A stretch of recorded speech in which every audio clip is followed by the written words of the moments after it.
It's time to wake up and let the weirdness begin. It's the KVJ Show to start your morning. Kevin is the host, and his skin pigment is whiter than Casper the Ghost. Virginia sounds like this. Nickname Vicious Bee, so don't get her pissed. Jason talks like a spaz, and he loves to talk about Bigfoot and stats. So get ready, here we go. You're listening to 97.9 with the KVJ Show. This is the KVJ Show. Good morning. Good morning.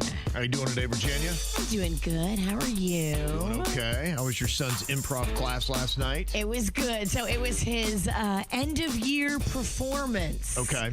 So they go all year, and then they do like a showcase. You know, dance moms know what I'm talking about. The showcase at the end of the year, where you have to sit there. And if your kid does not hit their marks, you scream at them behind the stage. Make sure they get it right, dang it. That's the great thing about improv. There are no marks. Yes, okay. So Rocco enjoys the pressure, the release of pressure. Yeah, what's that rule of improv? Because some people are really bad at it. Isn't it you always got to say yes and. Yes, and. Got to keep it going. You can't Add shut to it down. it. Don't shut it down. Man, I don't know if you've ever done improv with somebody who just loves to shut it down. It's not easy. No. Like if you got to pee or just want to go home, that's what you do. If you're an improv, you just shut it down. Yes. And you say no. I got things to do. Yeah, and everybody's like, okay, I guess we got to go home. Well, because you easily can shut it down quickly. You can. Yeah. You definitely can. Okay, no shutting it down last night, though, huh? No, these kids were adorable. They were was all thriving. into it, and they were all having a good time. And Rocco got to do a big part this year. He did. So, yeah, he did this one big part where he had to play 5 different characters all at once and keep doing he was taking on the qualities of each individual he was interviewing in a mock job interview. So he was the boss, and each kid that would come in had a new problem. Like one kid couldn't stop flailing their arms above their head. Another kid was perpetually sad. Another kid would end each sentence with saying, yeah, biscuits. And then another kid would make an elephant noise. So the whole time Rocco had to keep doing all those things. It was cute. And so he had to just deal with them, or Rocco had to be a different person for each person he had to interact with? He had to interview the kid for the job position, but take on each kid's qualities and add them cumulatively to the other qualities that he's taken on. So he's doing like 5 at once at the end. I think we should try it on the air, Kev. It seems like it's easy to explain. It's not.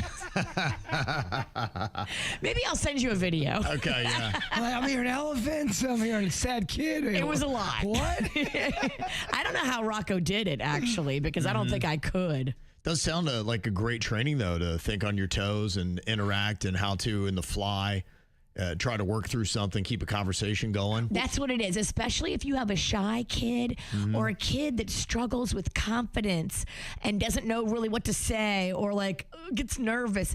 This is great training for them to be able to come out of their shell and build confidence and be able to speak to people and speak to crowds. It's a good skill. Was that my boy, the Jesse Furman? Yes. Yes, that's the guy who's been in all of our KVJ horror movies. He does those kind of things for adults as well, where you have to do improv and you pick people out of the audience, and you're always trying to find the one that does not want to go on stage. You can see it in their eyes. There's fear, and there's this sound effect game that's fun, where you would have to get on the microphone, and then all of a sudden someone else on the microphone has to give you all these different sound effects you have to now do and kind of perform. You have to make the sound effect yourself? Yeah, for example, say a sound effect. Squeaky chair. Quick quack, quick quack, quick quack. And then you keep going. It's better in person. I didn't really sell it very well. Yeah, you did it about as well as I did. Yeah. It's hard to explain improv on the radio. It is, Kev. Yes, and. Yes, and it's hard. So they pull people out of the crowd that were just there to watch it, and all of a sudden they're on stage participating? They do that sometimes. Yes, they Not do. for this, because it's all kids and it's about the kids, but he did take a lot of suggestions from the crowd. So the crowd got to say, oh, what's your emotion? Sad. And then, okay, you're sad, you're this, you're that, go. But there are times, though, they will pick someone out of a crowd. You've seen that, like at a fair where someone's on stage. Let's see if there's someone here that wants to get up on stage and act like a cow. Like they just pick somebody up there. What's the animal noise he's going to make? Yeah. Oh, cow. I can't believe it's crazy. He's a cow. He's a cow. Okay. All right. It's very fun. Yeah. I stopped at Duffy's before I went to the performance because I just needed a little shot of Fireball to get me through it. Okay. So I had to contain myself and not yell out things. Okay. So you were. I was very quiet. Because when he yelled physical ailments, I wanted to yell diarrhea, but I was like, no, you can't say that. Yeah, you're not the star. Kids will love it, exactly. Shut up, lady. Kids will love that one. They will. That would have worked out. How you doing today, Bird? This is fantastic. Okay, that's good. The dream in my prime, loving it. Okay, that's good. Not living the dream, just the dream. The dream, baby. Okay. Well, we seem to have a conversation almost every single day about what the heck is going on with these e-bikes. And we had yesterday where we were talking a bit about the woman in Jbird singing about pressing felony charges against the old people that took her kid's e-bike when he was fishing. Now, we'd heard from people with HOA saying they're not supposed to be fishing, and this old couple just decided they're going to be the police and step in. And you don't start grabbing kids and their property. And the kids were filming the whole thing, too. So they immediately turned that over to the cops. And the cops were like, yeah, you're in trouble, old people. So it just seems like every single day there's some kind of issue that's happening. We got an email earlier this week of a couple that had somebody on an e-bike that had crashed into them, and the person was on the e-bike doing about 30 miles an hour, and they were looking at their phone at the same time. Oh, my gosh. Which just, come on, man. Can't be doing that. And then they crashed into the side of their vehicle, and it left pretty good damage. Oh, dude, 30 miles an hour? Yeah. That's going to cause some damage. Right. And so Denny's himself even had an issue. And I guess the ultimate question is, what is it about the e-bikes? Is it the e-bike itself or the people that are riding them? And maybe the issues that we're having in the stories is just, I don't know if you blame the bike, but the people that are actually riding it are just not giving it a favorable disposition. It's a motorcycle, and we have to look at it as such. I think right now we're still calling it an e-bike. It's not a bicycle. It's kind of like the mullet. Does the mullet make the person evil, or are you evil because you have the mullet? I get what you're trying to say. Two things can be true at once. Yeah. Two things can be true. It's a paradox. So you almost got run over by somebody on an e-bike. I almost got hit yesterday. Oh, standing? No, in my car, making a right-hand turn. So here's what's tricky about the e-bikes for me is a lot of them ride on the sidewalk. So you kind of see them as you're passing by because you go faster than them. So if you're heading south and there's one on the sidewalk, you'll fly by it. But if you get in any sort of line where you have to wait behind a car and make a right, they'll catch right up to you. Well, this person was on their phone, not even looking up, gets to the intersection and just goes. Doesn't stop. They have the red hand symbol up. They just blaze right through. So as I was turning, I just slam on my brakes. Oh, my gosh. And then they had the audacity to wave their hands like I tried to kill them. I was like, you didn't even stop. You didn't even stop at the crosswalk. You just went right through without even stopping. Well, the thing is, they go so fast, and we are trained as, defensive drivers to look for oncoming traffic on the road. Sometimes, I've done this, you're not looking for oncoming traffic on the sidewalk. It throws you off. And they go so fast that you could turn to the right, they're not there. You turn to the left to make sure nobody's coming from that way, and then you proceed to go. And before you can get through the intersection, there's an e-bike on the sidewalk that you are about to hit. Yeah, well, I saw them on the sidewalk, so I just assumed that when they got to the crosswalk, they would wait a second, slow down. You can't. Dude, they just blaze right through. And here's the lesson. You can't assume they're going to do anything right. You have to assume they're going to do everything wrong. Oh, the way I look at it now, when I'm in my car, I assume everyone driving around me is on meth. Yeah, it's easier. It's easier that way for me to get through. You're right. It really is. And if you think that way, you will drive more careful, and you won't just willy-nilly go through intersections because you have a green light or you have the right of way. E-bikes don't care. They don't, and the person didn't even look up until they almost hit me. They almost hit me and then looked up and waved their hands, but they were looking at their phone while riding on the sidewalk with their e-bike. No balls. Well, bro, I know, to be so mad about it. I go, you were on your phone? They had to finish that cat TikTok video they were watching. Isn't it unreal how some people just do everything wrong and yet they seek to cast blame on others? Yes. You're like, the audacity that you have, that this is all originating on your fault, and yet you're still trying to pass blame onto someone else. And if it goes down, you're on a bike.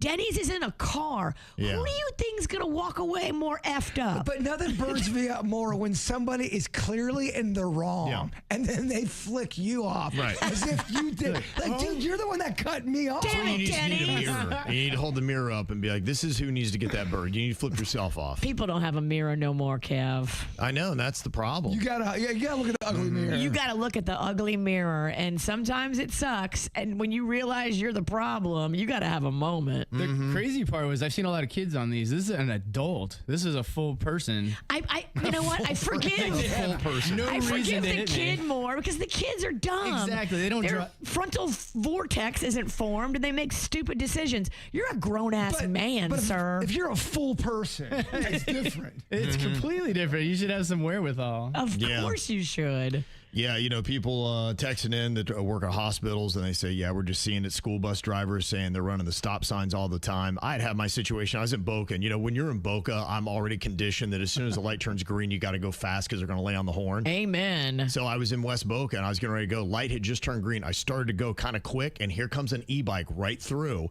Kid almost rolled up on my car, and luckily I was able to stop short before hitting him. But at the same right, you didn't have the right of way to go, man. The light turns green. You cannot be in this intersection. And this is part of it. Like, they are not paying attention to the rules of the road. You have to observe. You don't just get to keep riding your bike carefree, irregardless of what the lights are and traffic rules. Well, they don't know the rules of the road because they're 14 and they've never taken a driver's test. And now we've let them have a motorcycle at a busy 5-lane intersection, and we're just like, good luck, kid. Well, like, we have done wrong by them. It sounds like a line has been drawn in the sand. It's us versus them. Kind of feels that way, yeah. We have to help them. Yeah. We have to make changes and laws and choices and classify these e-bikes as what they are, motorcycles. Yeah, I think it's now the number one menace on the roads by a lot. And don't get like a bad kid behind the wheel of one. In Martin County, they were purposefully driving into oncoming traffic, playing chicken with people on the road on a 4-lane highway on purpose, and then swerving at the last minute before the car hits them. I thought Martin County was don't stop here. Well, it is. They seized a bunch of e-bikes. They fined a bunch of parents. And now, you know, at least those kids have citations. But when the parents show up to the scene, they catch lip with the cops. They're like, I can't believe you're taking my kid's bike. Yeah. Somebody want to remind us, crazy. I mean, there are 3 different varieties, but, you know, regardless of which one you are, after a certain speed, you need to start regulating that. And I think a lot of people agree with it. So I just kind of come to a rest on that I think right now it's a little too lawless. We need to have some rules and regulations because people are getting hurt. If you're going over 10, 12 miles an hour, that ain't a bike anymore. On the sidewalk. On the sidewalk, that is a motorcycle. Yep. Now, somebody said also you got to remember, too, many of these grown men on scooters or e-bikes are there because they lost their license for different reasons. I never had one, so yeah. So now they've just swapped up to different vehicles. Oh, my gosh. I Good didn't think of that. point. This is true. If you have your license suspended, you got to get an e-bike. Yep. A lot of people going to be taking all kinds of road trips and doing fun stuff like that coming up this weekend. And I was really surprised with the gas prices the way they are. They don't really think that it's going to cut too much into the travel that people are going to be taking. I guess people want it anyway. So they're going to be heading on out. They say a lot of Americans are going to be on the roads this weekend. That includes Jbird, who's going to be heading out. Now, where exactly are you going for this big Memorial Day weekend, Jbird? I'm not real sure. Hopefully, you're not driving. I'm not driving. Okay, good news. I'm going in a convoy. Okay. I was going to say. Is it Smokey and the Bandit? It's one of them things where, I don't know if this ever happens. You ever get on a group thread and then another group thread starts and then an email thread, but it's all about the same type of topic of the plans? Yes. And in one of these threads, I've got the information of exactly where we're going, and I can't find it anywhere. Even with the search, even with the typing, right. It's not, and I haven't been able to really talk to anybody of where we're going. And then part of me said, Bird, don't even worry about where you're going. Get in the car. Be surprised. And when you get there, you get there. Yeah. It's turned into a game for me now. You're not driving. What do you care? I'm not driving, but I am providing snacks. That's a very important role. Everybody has their strong suit. Yeah, and I take it seriously. We know. I really do take it seriously. Yeah. But I do know, I think it's going to be across the state. Okay. I'm getting hints, which is fun. It's like a scavenger hunt, if you will. Is it like camping kind of? It's like there's like a kayak involved, but then there's also the water. It looks rough. The elements. Yeah. See, that would drive me crazy, though, going to something like that and not knowing what's going on, because how do you pack to prepare? Because I've been to places where you show up and you're like, I don't have anything. Like, what am I going to do? Dude, whether I went to the Breakers or whether I went to the Woods, I'd be wearing the same outfit. Okay. All right. So there's no need to care. He's the guy that when he packs, it's a Publix grocery bag, and that's how he gets on the airplane. I've seen it. Dude, I'm going outdoors. I got plenty of T-shirts and shorts. I'll be all right. He got toothbrush, toothpaste, and a bag with a few clothes in it, and that's all he brings. I figured, though, majority of people would hate the concept of not knowing where they're going. Do you think... What's the percentage on that? Are you excited or major anxiety? Oh, I would be major anxiety, but that's because I am type A. I have to be planning it. I know that I am a spoiled brat, so I need all my creature comforts, and I can't trust anybody to put all my creature comforts in alignment because just nobody can handle this. See, I'm going with my boy Bigfoot and his girlfriend, and I'm going with Honeyface.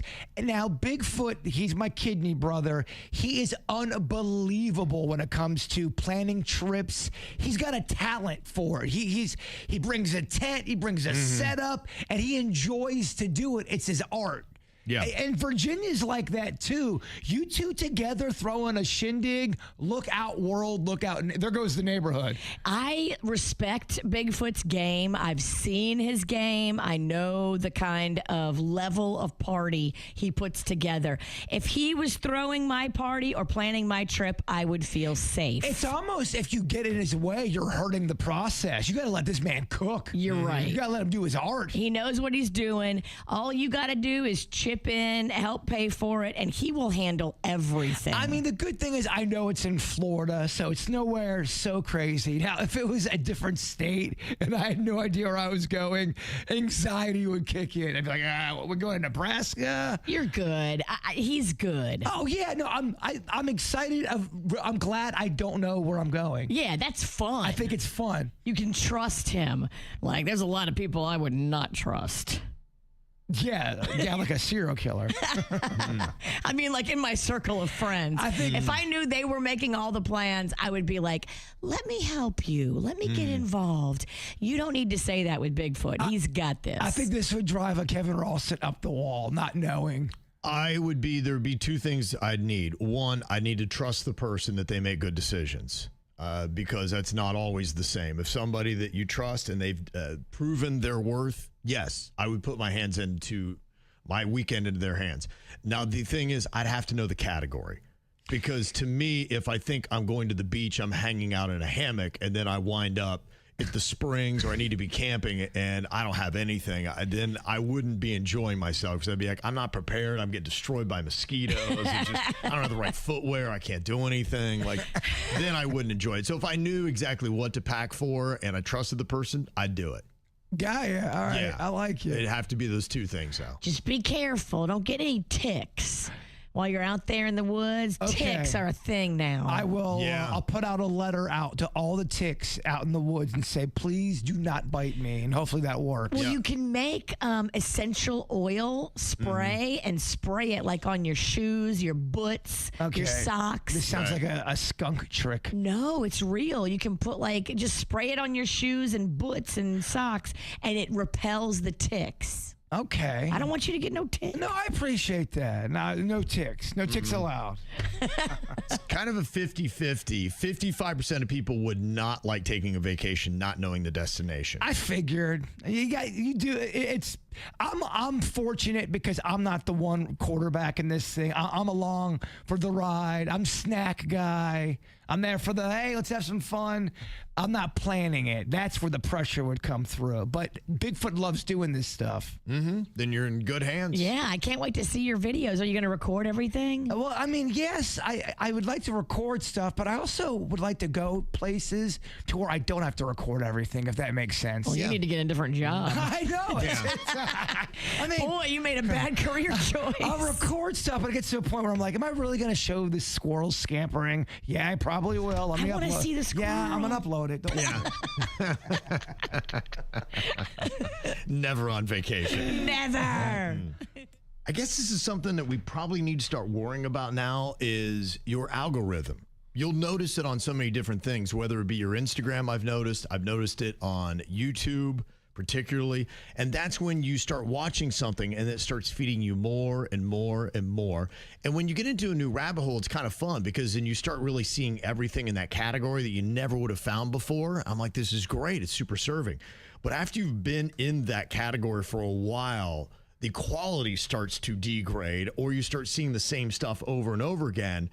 And I've now found myself, I'm in this right now in YouTube. It's like an algorithm pit where I'm down to the bottom and I'm not really enjoying the same kind of content it's recommending because I realize I'm scraping the bottom of the barrel, but yet I can't get my algorithm to really switch out. So I'm trying to find crazy stuff just to change it again. Imagine that. The algorithm's doing it wrong. It's run by AI. Dude, it hit me so bad with JoJo Siwa algorithm. And it got so bad, my friends would come over to go, dude, why do you have so many JoJo Siwa videos up? I go, I swear it's the algorithm.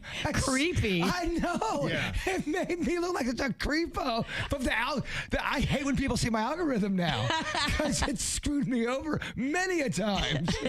They need something to say, do you want, or you have an option to kind of get out of that groove. If it keeps feeding you the same thing, give me some other options of algorithms that I could get in because I'm over this genre. Even on the YouTube, I've done the reset to try to give me, and it more JoJo Siwa. It didn't really. I didn't even know there was a reset. There's There's a reset. I don't think it even works, Okay. man. That's wild. Virginia, you say that you got something that's going on right now, and I couldn't even imagine being in this kind of hole. So I love videos of like the pimple popping and all that. And I fell into this hole the other day of toe fungus removal videos. Yeah. So this is a thing. Like a lot of people have toe fungus, and what they terrible. have to do is they have to remove the nail piece by piece and then try to get a healthy nail to come out from under it. But it's like a whole process. And I was fascinated. So I watched a few of these videos, and I think now my Instagram thinks I have a toe fungus because it keeps showing me toe fungus videos, toe fungus medicine, toe fungus doctors near me. Yeah. No, I get I am it. so in the world of toe fungus. I don't know how to break it. It does suck. It got me on another thing. We were talking about something on Weird and whatever about mental health, and it had something to do with sadness and your emotions. And there was like 11 videos. Why are you so sad? 10 reasons why. Hypersensitive people cry at that. I think people were going, "Are you okay, Bird? Is everything fine?" Like, no, I swear, I'm not watching JoJo Siwa, and I'm not crying. It really can get you. But it makes you feel like, okay, now these phones are listening way too much. They're watching way too much. And they're also, the AI is stupid because I don't want to watch nothing but toe fungus. Yeah, I watched 1 or 2 videos, but I have depth as a consumer of entertainment. I don't want to watch people's funky toes now 24/7. And I'm the kind of person, if I find a genre I like, I become obsessed with it. I was so obsessed with 1970s and 1980s and 1990s PSAs, public service announcements. That's all my algorithm got. And guys, let me tell you, there are some messed up PSAs out there. I don't want to be that. That's all it was. I want to see a diverse assortment of things. I don't want to just be shown toe fungus videos. Mix a toe fungus in and then maybe a cat video. And don't put toe fungus next to a cooking video because that's gross. Also, too, don't stop putting up pictures when you're scrolling of your body being cut open. I don't want to see that. There's no warning. It's like I'm in the hospital and it's someone's arm with their veins hanging out. I'm like, warning, please. See, I would like to see a feature where they said, show me less of this or don't show me this at all. And I think some of the platforms do. I noticed like on X, they do have a little bit of that where you say not interested in this post. And so you can kind of start to retrain it. Somebody said also to make sure you're not pausing at all. If you do see it and sometimes you got to fight the urge because you love the category. You're just tired of seeing the same kind of videos. Right. And you may check it to see if it is, but it's saying, oh, they're still interested in toe fungus. Let's keep them going. And then there's that thing on YouTube, too, where you can kind of see on the scan where the most watched part of the video is. The deeper you go into the video, they're like, oh, you really want this kind of content. Oh, we're going to give you toe fungus. Yeah. I can't be having the algorithm think I have toe fungus. Witchknowscutetoes.com. That could, you know what? Honestly, there's a market for this. Doing creepy stuff with toe fungus? There's a market for gross toe fungus. I hate to say that. I'm out. I told you not to get in this world. I warned you about getting in this world. He did. Now, one comment that we got here with the text says, you can tap on the algorithm dots and you can let it know what you're interested in, and you can type in the subject of things you don't want to see. Okay. All Where right. the hell are these algorithm dots? I don't know. Apparently they're right there. That's what I don't know. Just you got to ask AI that. It's going to get wrong. You get the wrong answer from AI, but you'll still be able to at least try to troubleshoot it. Now I got to find my readers, look for these dots. Just stick to a hard copy book. Yeah. Might be better for you. I long for the days of magazines. Yeah, it's so much easier. You know what you're picking up that way. Right? On YouTube, you can hit the little dots by the video. So that's where it is. And just put not interested. They say I do that often and my algorithm is usually pretty spot on. I do it on my phone and then I'll log into my TV and then it'll match. Oh. Okay. It's a good little hack there. We have the opposite of our videos.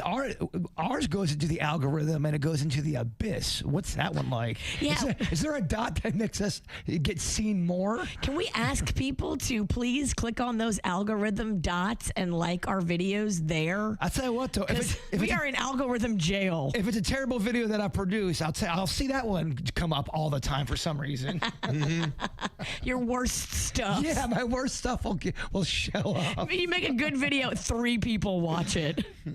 You're talking about getting fed videos of people crying, but you've got a buddy that apparently is doing this daily. And the question is, when you are, what is going on? Is it something that's bringing sadness or something that's uncontrollable? To be quite honest with you, I've had a few dudes reach out to me who are going through this and they're embarrassed about it because I don't care what you say. I know it's 2026 and people, everyone can cry and it's okay. There's still a stigma with people making people feel bad if you are a crier. You're labeled somebody that is oversensitive or you're over defensive. And a lot of times that's just not true. So people will hide that and they'll bury that and they're afraid to talk about that. But sometimes there's a lot of things going on you don't even realize is going on. There might be something chemically going wrong with you. There might be an issue that you don't even know is bothering you subconsciously that's bringing you down that you haven't confronted yet. So when a lot of people look at it as a weakness, sometimes I look at it can be strength at times. Is one of the sad guys Kevin?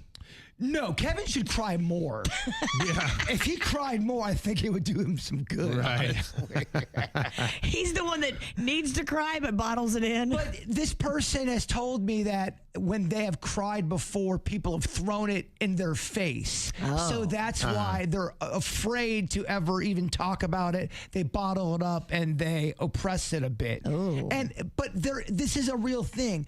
Dudes can cry. It happens. It's not like I know it's people think it's the 1950s where guys, go to the mill and they don't cry ever. It happens. Everyone's built differently. Yeah, they are. And there can be a lot of chemical, mental, medical things that might be happening. My dad, he tells me he cries every day. And it's just, he says, they'll just come out of nowhere. He gets the cloud burst and does it. But my dad's manic depressive. He's on lithium. He takes a lot of stuff. And even with that, he just knows it's part of who he is. It's a condition. And there's a difference.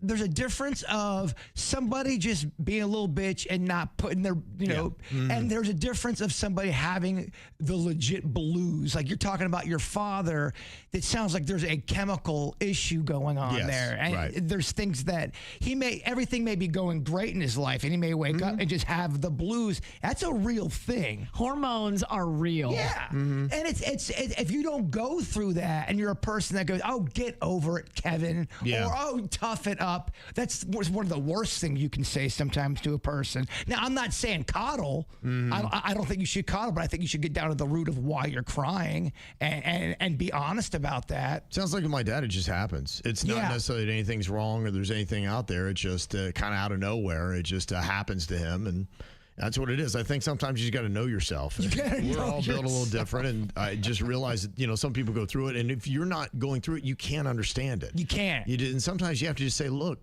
I get that you're going through it. I can't understand it. I'm not going through the same thing. We all walk a different path. So you got to ride that wave of sometimes bipolar is weird. And the thing too is, I think a lot of times people think people use it as an excuse, and sometimes you can use it as an excuse. I think you have to do work on yourself when it comes to that kind of stuff, and not always use it as it's not an excuse to have bad behavior. It's not, but you got to make sure, like you're saying, know your moods, and if a storm is coming, do the best you can do to make sure that storm doesn't get out of control. I never heard of it before with my dad, but he's trying to stay on top of his medicine, do all of his stuff, and he was just told, look, sometimes it just happens. And so I think some people go through it and just understand that it may not even be that something is wrong. It's just a condition they go through. And you've talked about how your grandmother, went through it as well. And I think back in the day, we didn't know what it was, but now we do. Now we have medication. Now we have, doctor visits that we can keep up with every month or every couple of months. And you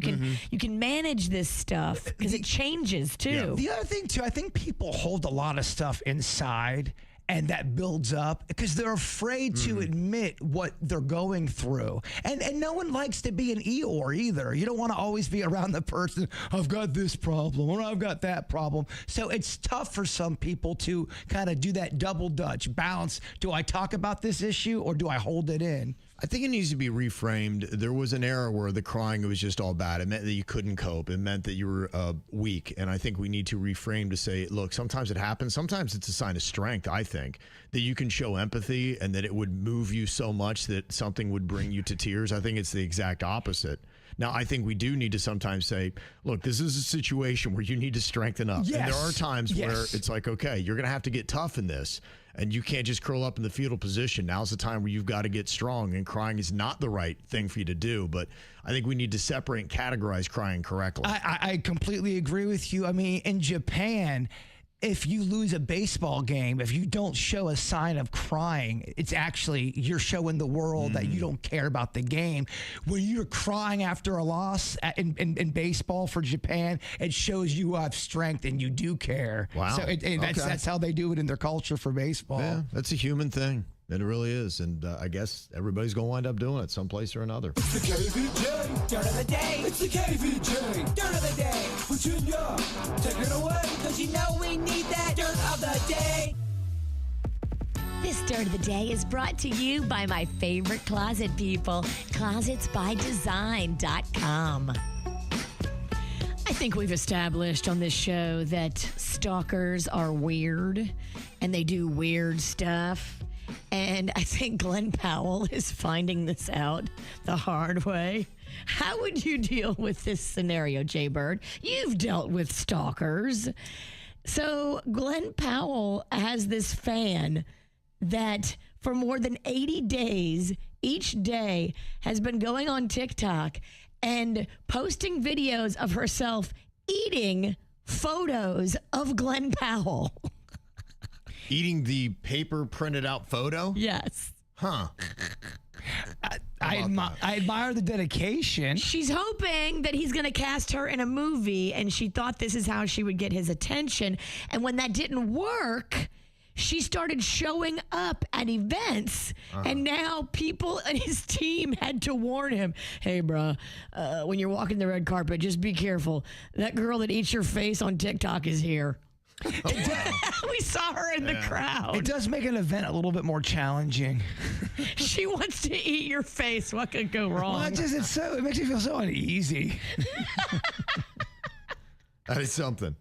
It's something. And that's the ones you got to watch out for, because they don't start full-blown crazy. They start mildly crazy. And you're like, oh, she's harmless. She's just eating his face on paper. She's so cute. No. And then you'll find her under his bed. Girl. That's not what's even the scariest. It's the amount of time it's been going on. 80 days. The longevity is where the scary part goes into. Dedication. Yeah. Thinking of nothing other than eating Glenn Powell's face.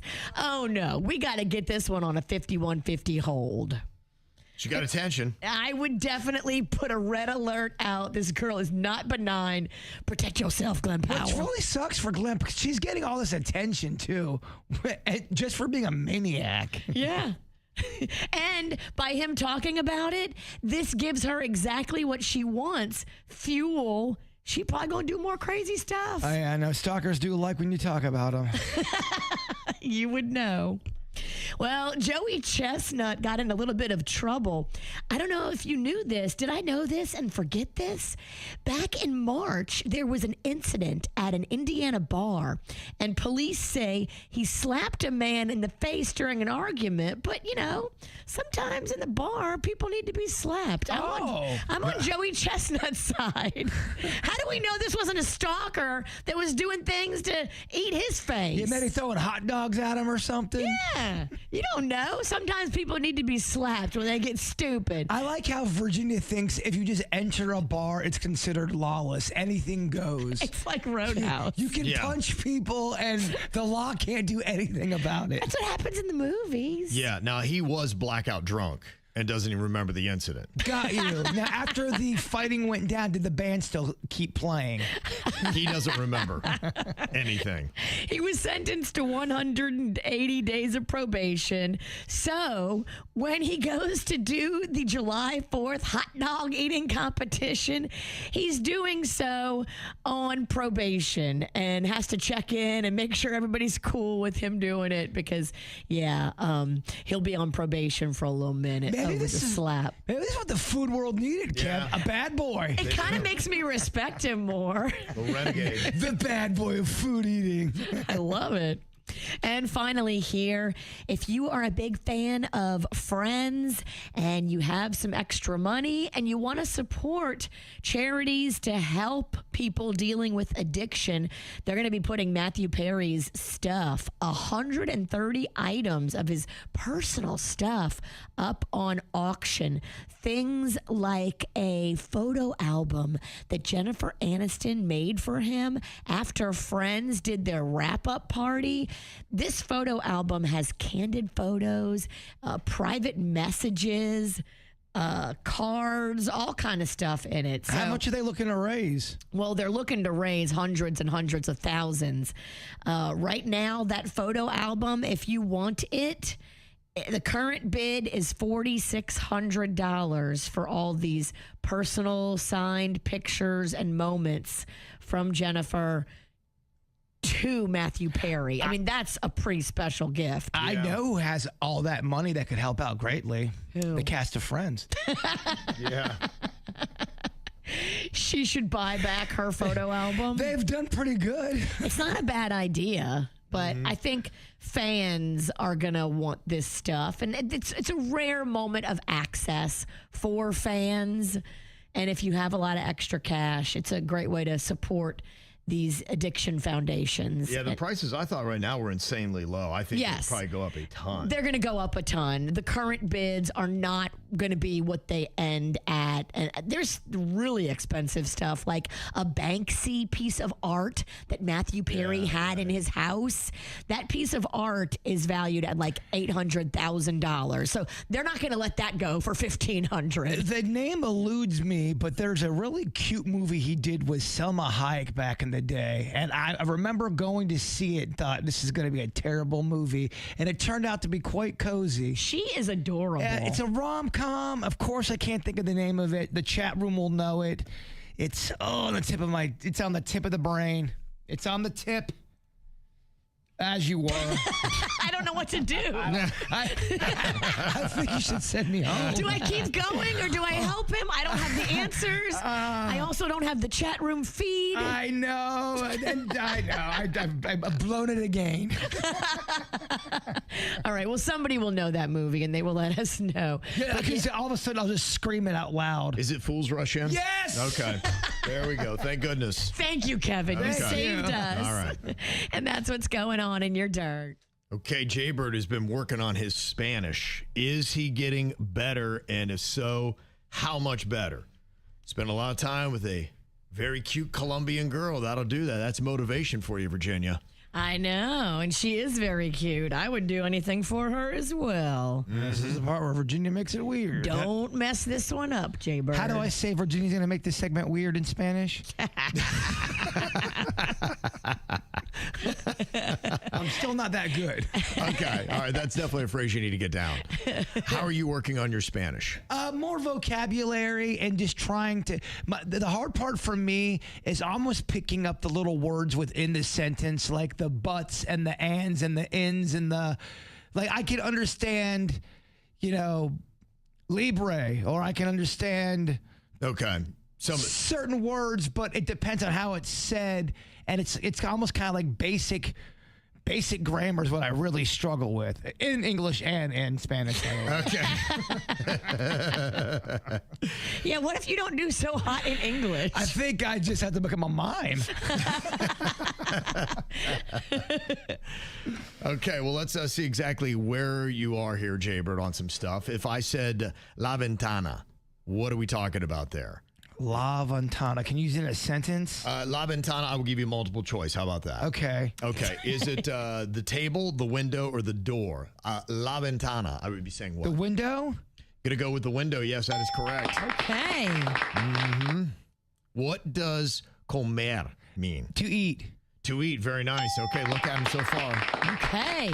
What does feliz mean? Happy? Feliz is happy. Look at Bird. He's getting it. Nice. Okay, he's coming along. What does la playa mean? Beach. The beach. Very nice. The beach, yes. Okay, look at him so far. Okay, we're gonna drop something. It's gonna get harder. You're killing it so far. Yeah, I mean that was kind of just to test it. That was some of the more basics. What does orgulloso mean? Orgulloso. Is that A, proud, B, nervous, or C, embarrassed? It's proud. That is proud, yes. Okay. All right, look at him over here, Virginia. We're proud. We're orgulloso.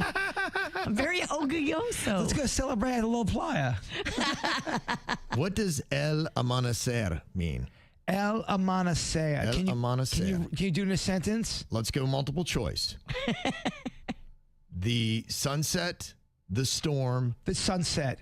That is the sunrise. I mean, talk about. And you didn't wait for your option. He got too confident. He did. He got very confident. He's like, you don't need to do the third one, Kevin. I Slow got your this. roll, hermano. Yeah. First of all, my Spanish name in high school was Pedro. I took it for 2 years, and I was Pedro Pennington. What is your Spanish name of Jason? I don't know. Your name's but, not Pete. No, but Pedro is Pete. Our Spanish teacher let us all pick our own Spanish name, and I picked Pedro. So for 2 years, I was Pedro Pennington. Pedro Pennington, it rolls off the tongue. It does sound like Pedro an actor, Pennington. like a famous actor. Mm-hmm.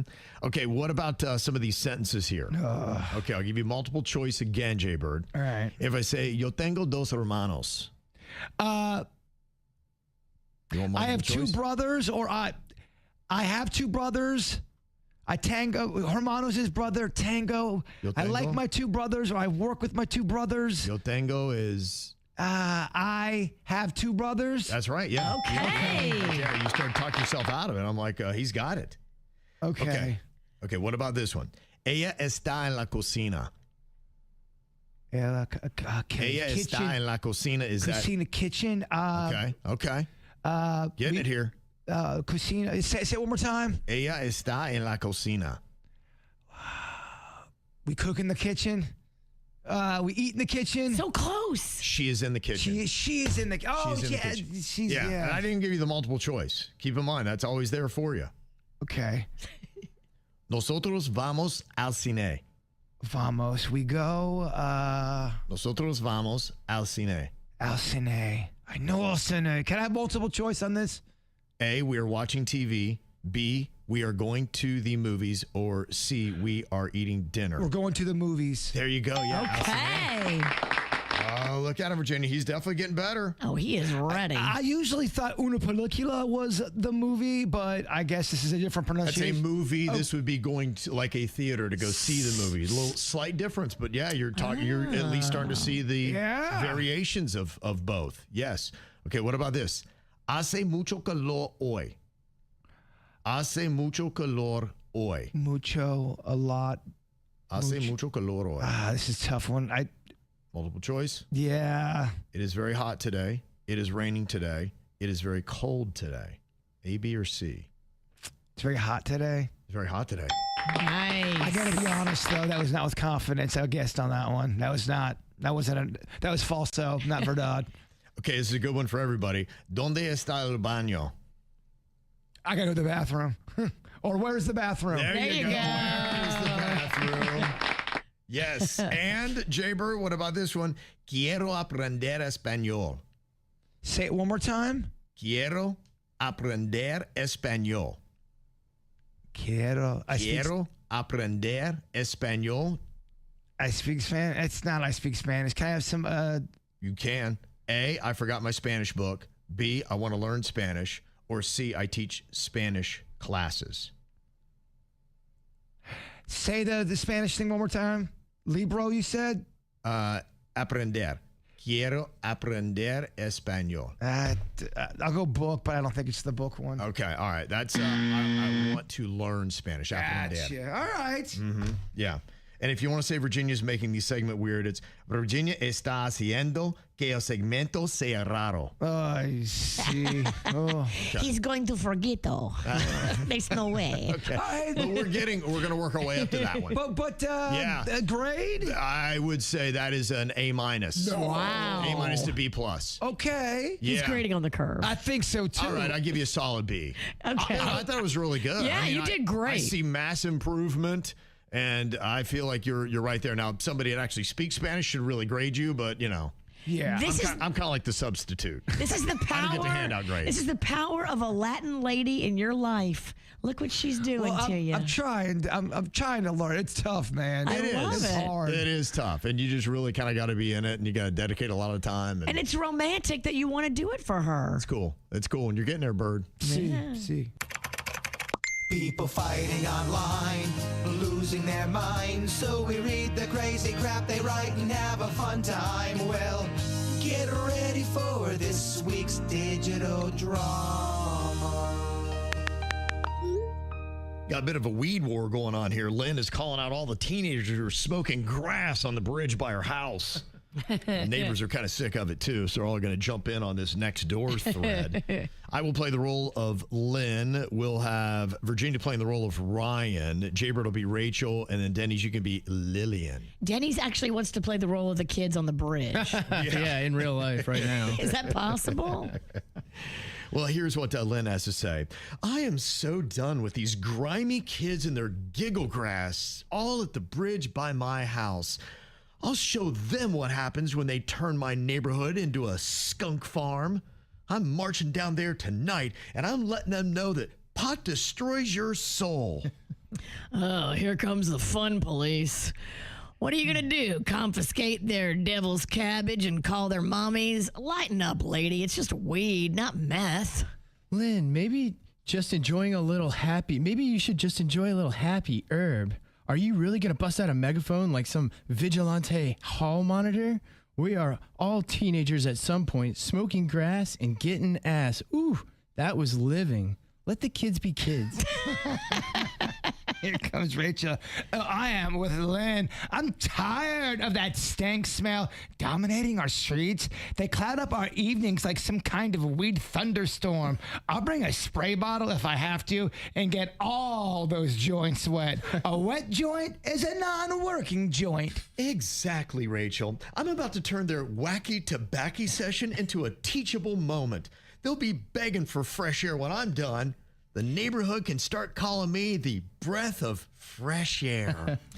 All right, just don't touch the kids. I know you want to, but the police don't like it when you do that. Trust me. Also, ladies, it's just weed. Chill out. I say we all bring some marshmallows and just enjoy the show. Lynn versus the Bridge Blazers. I'd love to see some punk weed-smoking teens get throat punched by Lynn and then steal their weed and snacks. Throat punch. That's a bad plan. When the Puff Posse sees me, they'll run faster than you can say, "No more Mary Jane. 420 my ass." Could you imagine being a bunch of kids at a bridge and then a bunch of moms beat you up, steal your weed and snacks? Oh, my And God. spray you with water. What just happened, man? What that they would be spun. That really just happened, or is that the weed? Another post here has Clyde, who's got a reputation of being an iguana killer, and not everybody's feeling his mission that he's on. Bird's going to play the role of Clyde. I'm going to be Maureen. We'll have Virginia be Norm, and Denny's, you're going to be Carrie. I just smoked down another iguana in my backyard, and honestly, it felt patriotic. These dinosaur rats keep crapping in my pool like little scaly freeloaders. I'm basically the neighborhood lizard sheriff at this point. Clyde, you sound unhinged. You strut around this neighborhood like Elmer Fudd with a vitamin deficiency. The HOA does not support your swamp vigilante behavior. Unhinged. Elmer Fudd, a great modern reference, Grandma. Clyde over there is a hero. Yeah. Frankly, I want every damn iguana, gator, demon toad launched directly into the sun's surface. I'm tired of walking outside feeling like I live inside a rejected Jurassic Park sequel.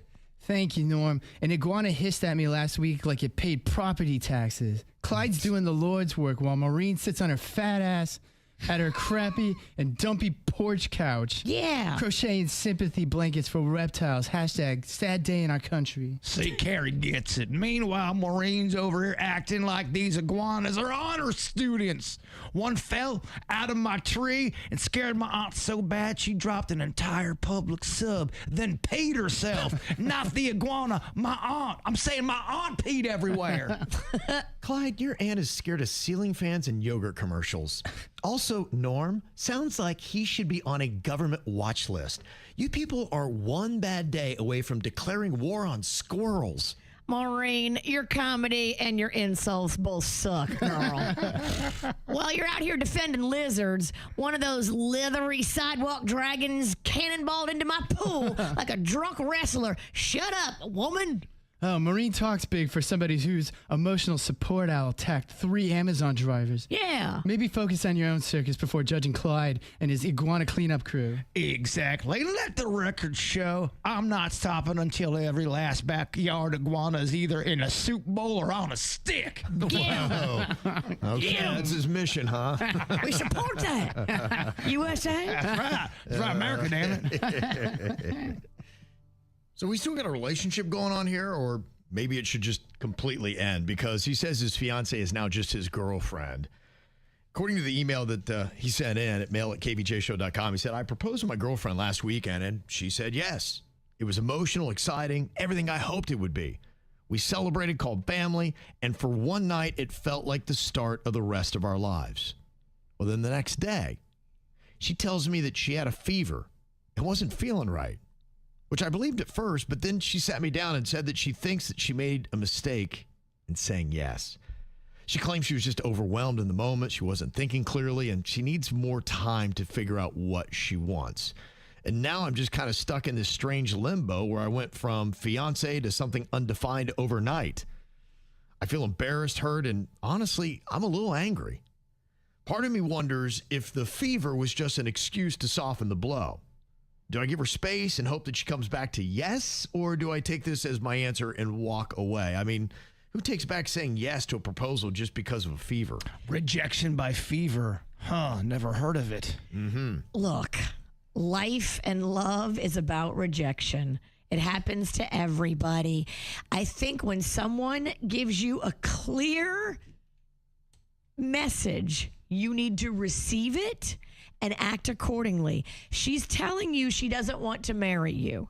She's blaming it on a fever, but she's telling you she doesn't want to marry you. She's trying to make it easier for you by blaming it on a fever, but she really doesn't want to marry you. Here's where you let her off the hook and you say, you know what? It's been fun. It's been real, but I realize that we're probably not a match for whatever reason. I'm sad, but this is your signal to break off this relationship and go find somebody who really wants to be with you, because she doesn't. She's got a fever, and the only prescription that she needs is a new lover.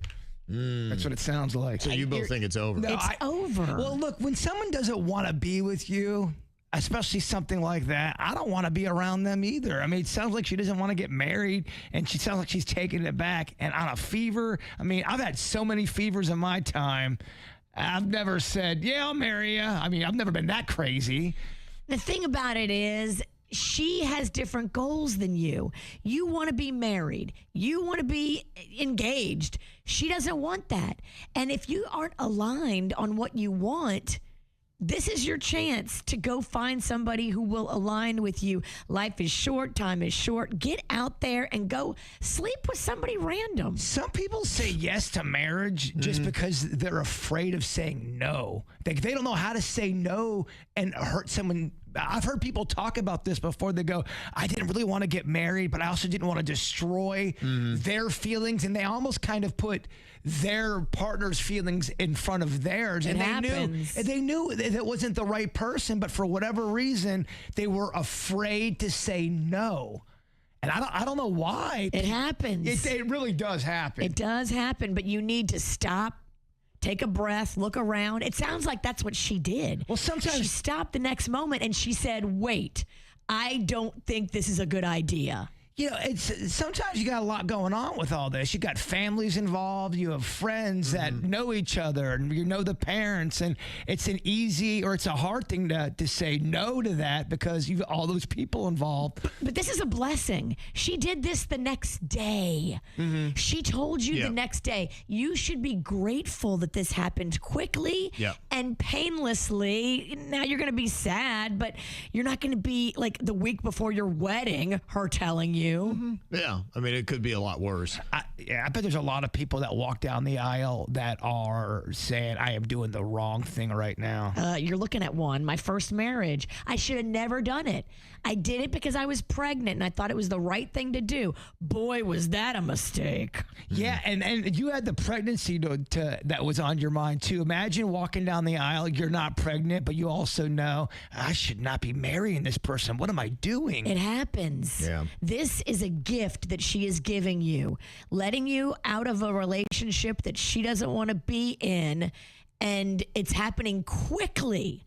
The coziest thing in life is when you're trying to break up with somebody, but they beat you to it and they break up with you. You're like, oh man, I'm so bummed out. I really wanted this to work out, but you're quietly happy about that.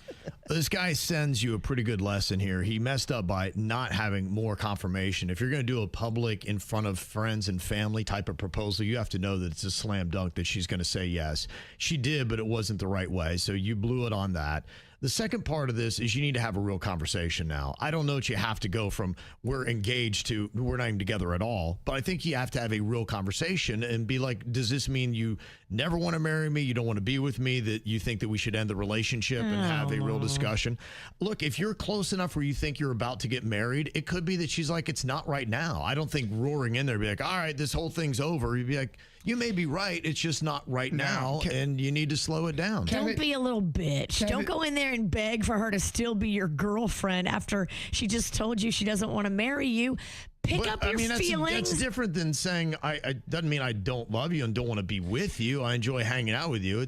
I just don't want to be married right now, and I don't know if I ever want to be married. She don't like you, bro. Kevin, this is impossible. Maybe not, and I think you're probably right. It's not going to last, but I don't think it's an immediate breakup. This is impossible for a person like me. I'm Italian. We hold grudges for way less.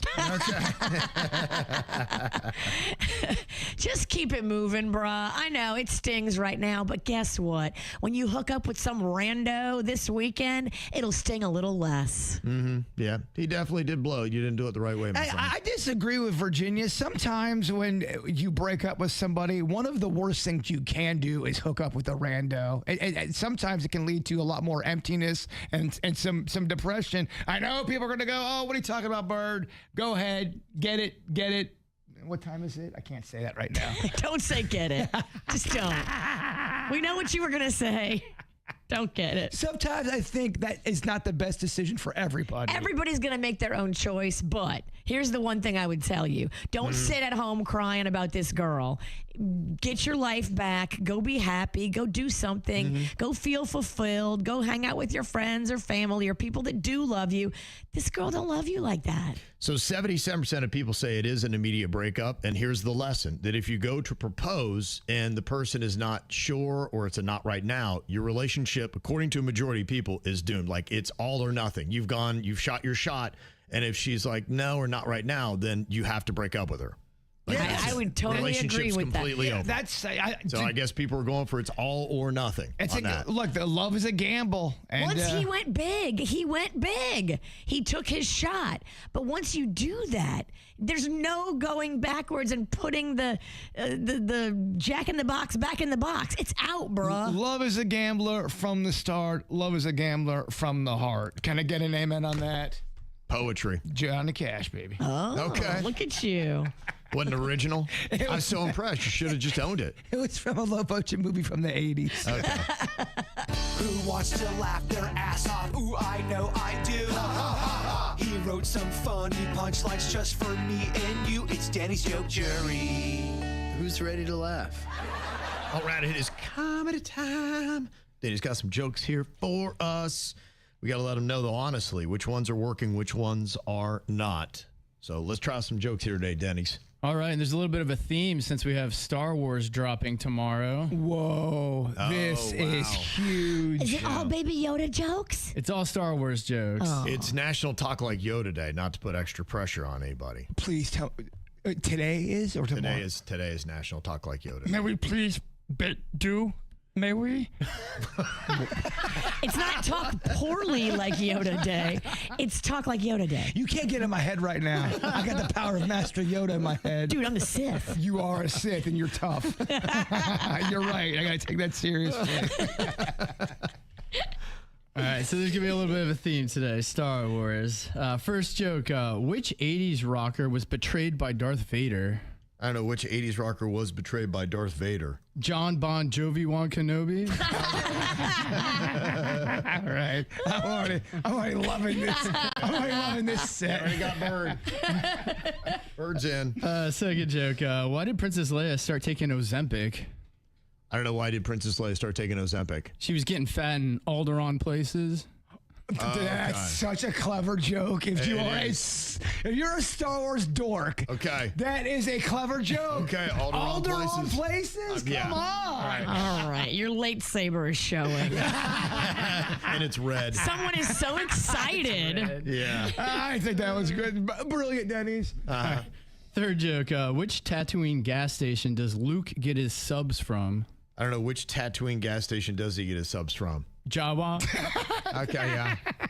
You like those Jawa subs? I do, because you worked in my sponsor, Wawa, the gas station. I love it. That's great. It's a bonus for them. Fourth joke. Why does Yoda say you should always stay busy at work? I don't know, why does Yoda always say you should stay busy at work? Because it makes the Dagobah faster. I mean, Dagobah system. Do we need to say that as Yoda? I think we do. That Makes a Dagobah faster. It sounded like Jar Jar Binks. Misa. Sound like a combination. If they had a baby, could you imagine Jar Jar Binks and Yoda hooking up? Oh, that would be one fugly baby. Wow. Your joke was awesome. Dude, your baby's ugly. Your joke was Man. awesome. Your Yoda's awful. I'll work on it. And final joke. What do you call it when Samuel L. Jackson farts on the set of Star Wars? I don't know. What do you call when he farts on the set of Star Wars? Breaking window. Okay. Dorks. They love it. Dorks love it. Yes. Oh, man. Jbird is so happy. So happy. It's the KVJ Dirt of the Day. It's the KVJ Dirt of the Day. Virginia, take it away, because you know we need that Dirt of the Day. This Dirt of the Day is brought to you by my favorite closet people, closetsbydesign.com. Jessica Simpson is catching some heat. A lot of people noticed what I noticed in a clip that we played last week where she was talking about, Nick Lachey was talking about a flight that he was on, and he was on the flight with Jessica Simpson, his ex-wife. And it wasn't just her, it was her and her mom that were sitting by him. And then he said that her husband and the kids were in a different area of the plane. And I was like, oh, Jessica and her mom were in first class. Nick Lachey was in first class. And she put that grifter of a husband back in coach with her kids and said, you babysit, you douche. And while you're at it, get a job. Why do you hate him so much? Like, you sound like you have like a really like a visceral Because reaction. he's not working. She's worth $200 million and he's just hanging out. Well, I don't think he has to work. $200 million. Well, they have separated now after 10 years of marriage. So they're not together. They are separated. Okay, you know what? I don't think I want this fight. You're You don't right. want this we fight. hate this guy, Kevin. We hate this guy. Thank you. All right. This would be a lot easier if you just say this every time. I'm officially, I'm out. All right. He sat in the back where he belongs because he's not contributing on her level. But she still felt like she had to go on a podcast because everybody was giving her crap about it. Oh, how can you put the father of your children and your children back in coach while you sit in first class? Easy, bitch. Watch me. He's not bringing in the money, and she's worth $200 million. And if he's such a loser, I don't know why you stay with him. I mean, what does he contribute? Well, that's why she's separated from him. They separated in January after 10 years of marriage because he's a grifter. Okay. All right. So he deserves it.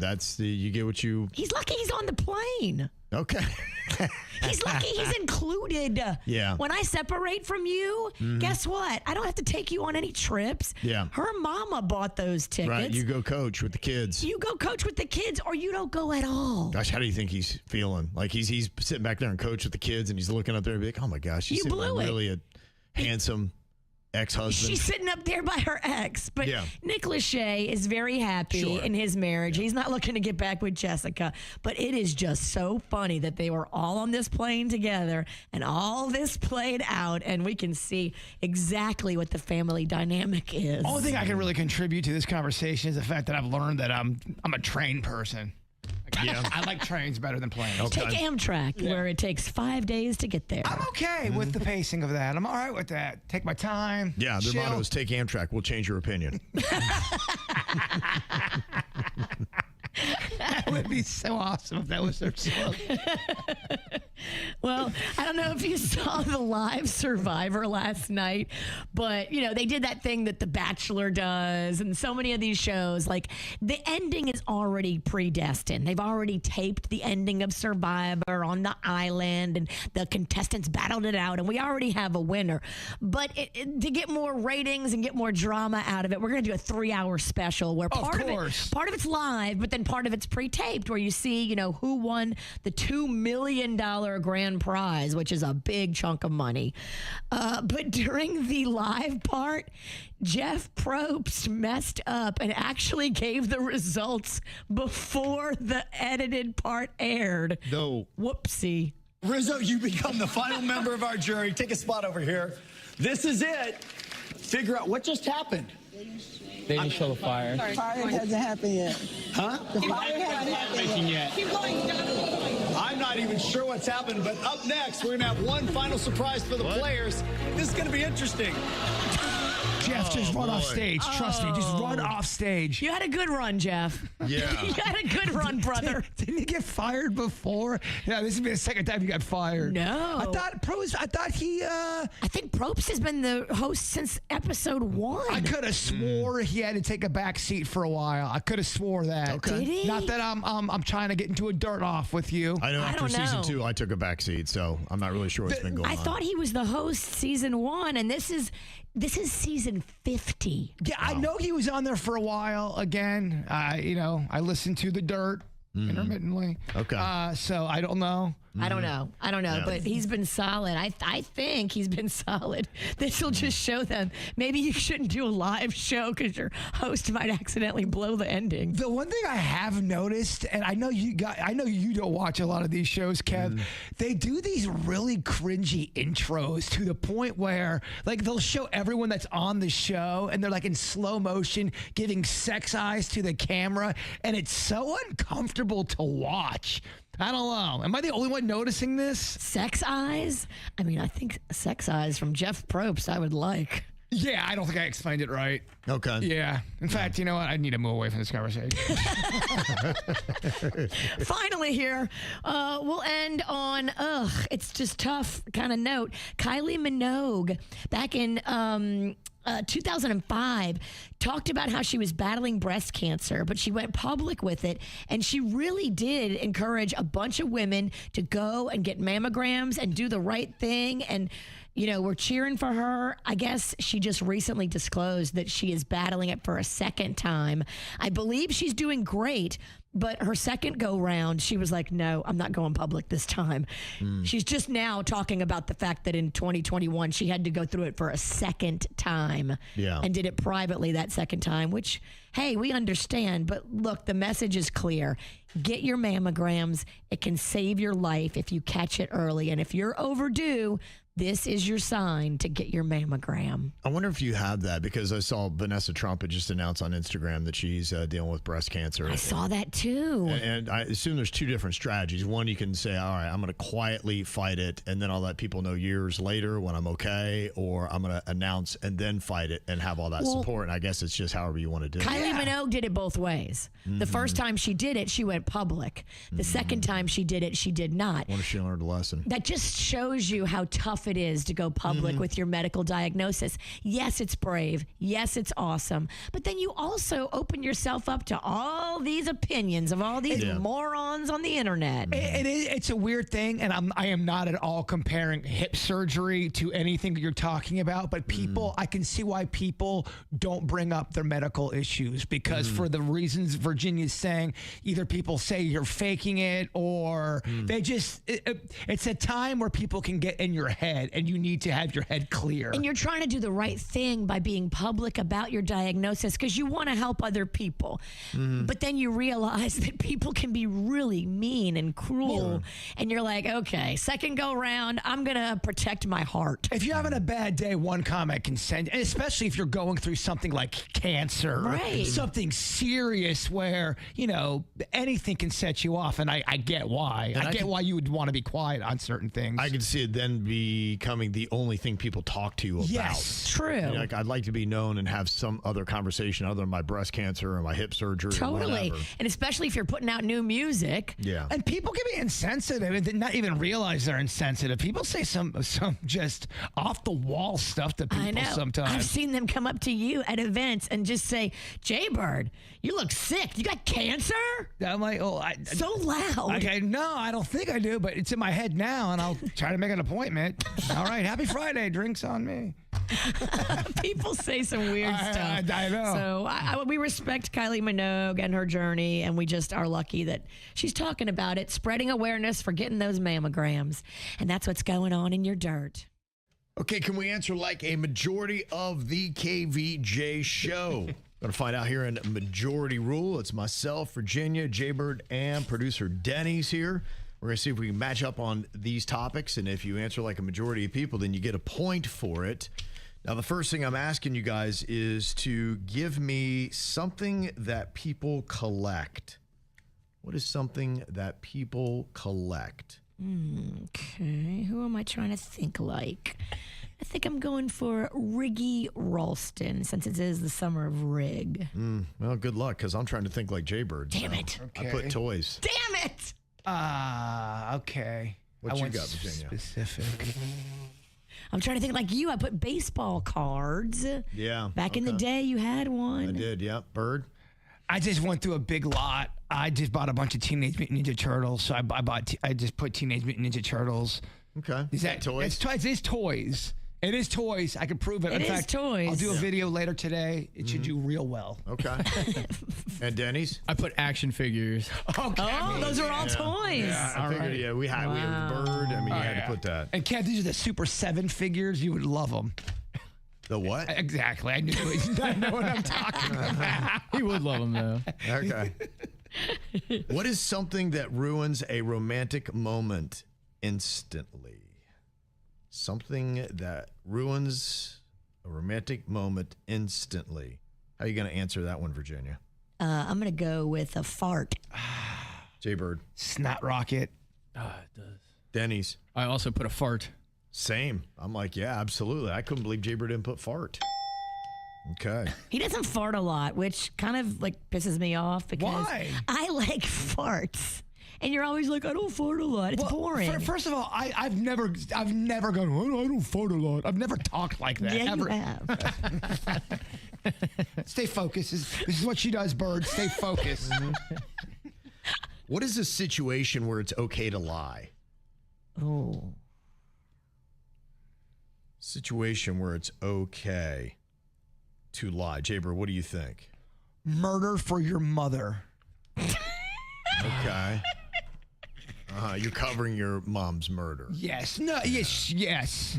Or Yes, someone no? did something terrible and you killed for for your mother. I killed for my mom. Oh, okay. They did something horrendous. Okay, it's okay to lie. I do like it when you see those videos of those like people that come in the courtroom and kill the rapist. Yeah. I love If that was those. to happen, I'm sorry. I'm okay with killing a son of a biscuit. Vengeance for a rapist or a murderer? Sorry, you got what you got.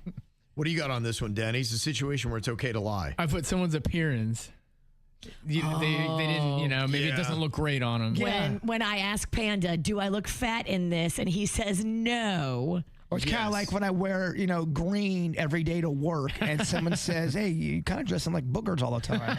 Yeah. I kind of want the same thing. I'm like somebody's weight. We're like, do I look fat in this or whatever? Appearance, whatever it be. Yeah. Yeah, but okay. you asked Virginia that. She's going to tell you the truth. Yeah, you look fat. You're getting water in your neck. I give it to you real, Hundo P. Yeah, I like liars. It's nicer. But Virginia will just offer up her opinion. You don't even have to ask for it. Never. I'll just tell you. Kev, you don't have a big pimple on your neck. We're around people. I didn't ask for And it. you look fat. What'd you put down for this, Virginia? I put to spare someone's feelings, which I've never done. Okay. Yeah, I think it's kind of the same. Yeah. Talking about here. All right. So we got some matches in there for that one. What did you put murder for their mother? Huh? Murder for your mom. It's not a popular guess. I killed him for you, Ma.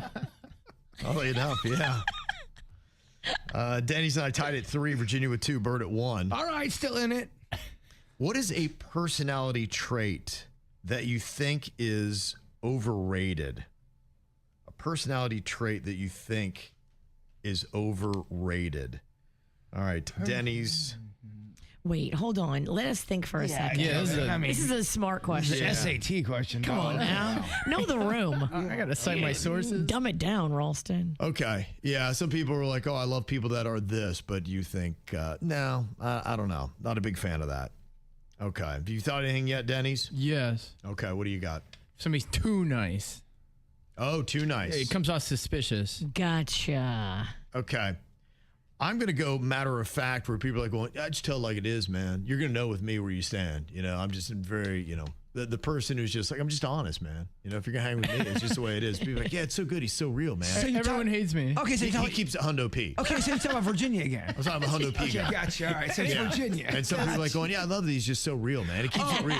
As soon as someone says, I keep it 100p, Yeah. I keep it real, I go, oh, so you're an a-hole? And then I walk I'm out talking the about a room. person who always has to keep it real. I know. That's what I'm answering. They're so likable. Virginia? You'd be surprised how much I don't keep it real with you, Jbird. What does that mean? What is that ominous, horrible Cryptic. witch rhetoric? Don't think about that later. Yeah, I'm shook. If a person has too high of an IQ and they brag about it. Smarty pants. Oh, I'm so smart. I got all these brains. And what about you, Jbird? Too much offense. You'll be surprised what you could win with defense.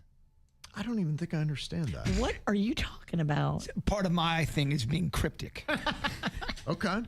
Too cryptic? It was unique. Being too unique. Yeah. What was your answer, Denny's? Being too nice. Okay, yeah, we don't have a match on that one. No, I don't think any of us. I don't think I got the... That was a hard one. In his defense, Okay, that you're was a right. hard question. You gotta dumb it down. In my defense, I In your like it. And defense. also, too, she sidetracked me, derailing the show again Okay. by insulting. Sorry, I keep it Hundo P. I can't do this game. You're in it for life. I know. All right, we're going to go with a browser then. Give me a browser that you use to search the internet. A browser you use to search the internet. Hold on, I gotta look at my phone. Okay. I don't know what it's called. Okay. I thought we'd all know that one. Okay. Dumb it down more. Y'all go first. Okay, I will go first. I'm going to say Firefox. I was trying to match with Kevin. Virginia. Is this dumb? Google? Okay. No, Okay. well, I mean, Jbird?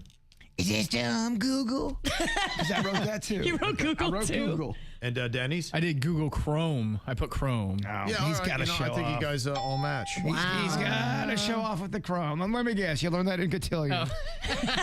Hundo P. And that means Denny's gets the win here today. Denny! Denny's pulling out the dub here. He's the only thing that we can all agree on.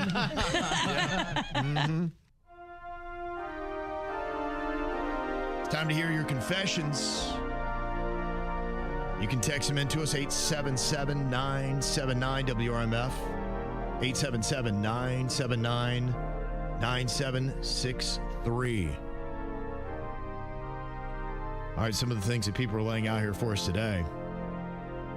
One person says he is a man who is in his 40s and he's always dreamed of having a convertible.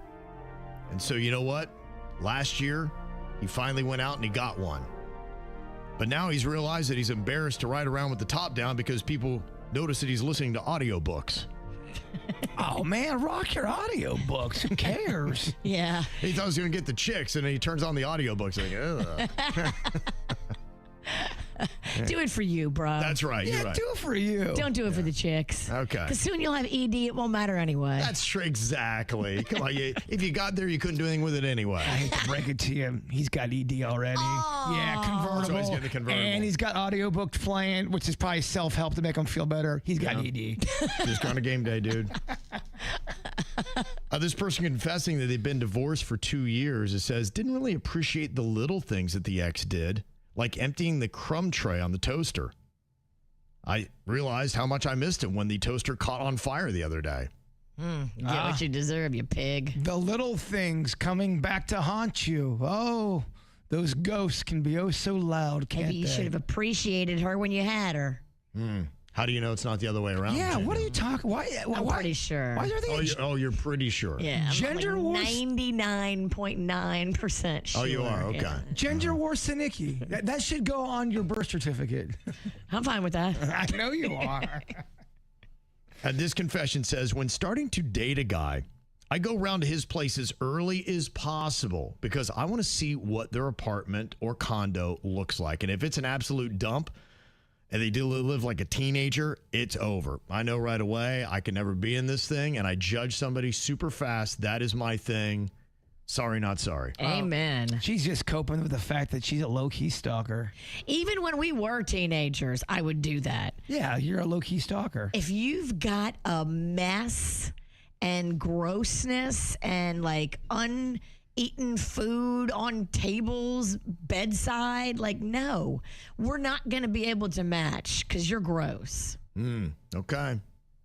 This confession says, I always tell people that I get motion sickness and I can't sit in the back seat because of that. It's not true. I just want to ride shotgun. Dang, they're lying about their vertigo? Yeah. I would just tell you the back seat is so much better.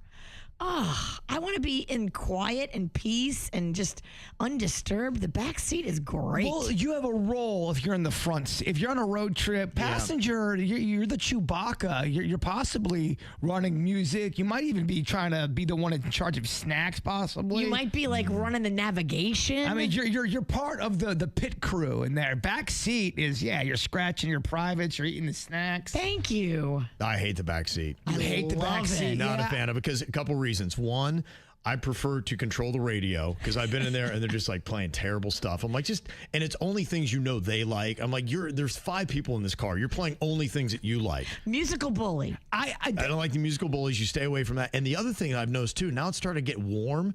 Back seats in South Florida are so insufficient with the vents. At least the cars I'm riding in, up front, they've got these 4 huge vents and dousing you down with cool air. In the back, I've got the tiniest little vent, and I'm trying to push the air up onto my body to cool off. I'm so hot in the back seat. That is an issue. You're right. You're right. Some people either hate it or love it.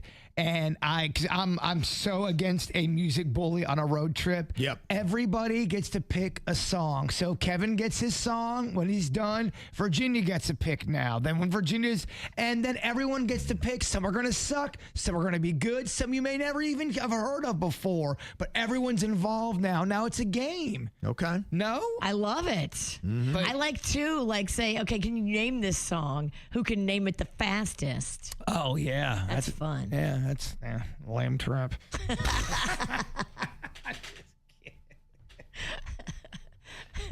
This person said they found a Christmas card the other day. It was tucked in a bookshelf.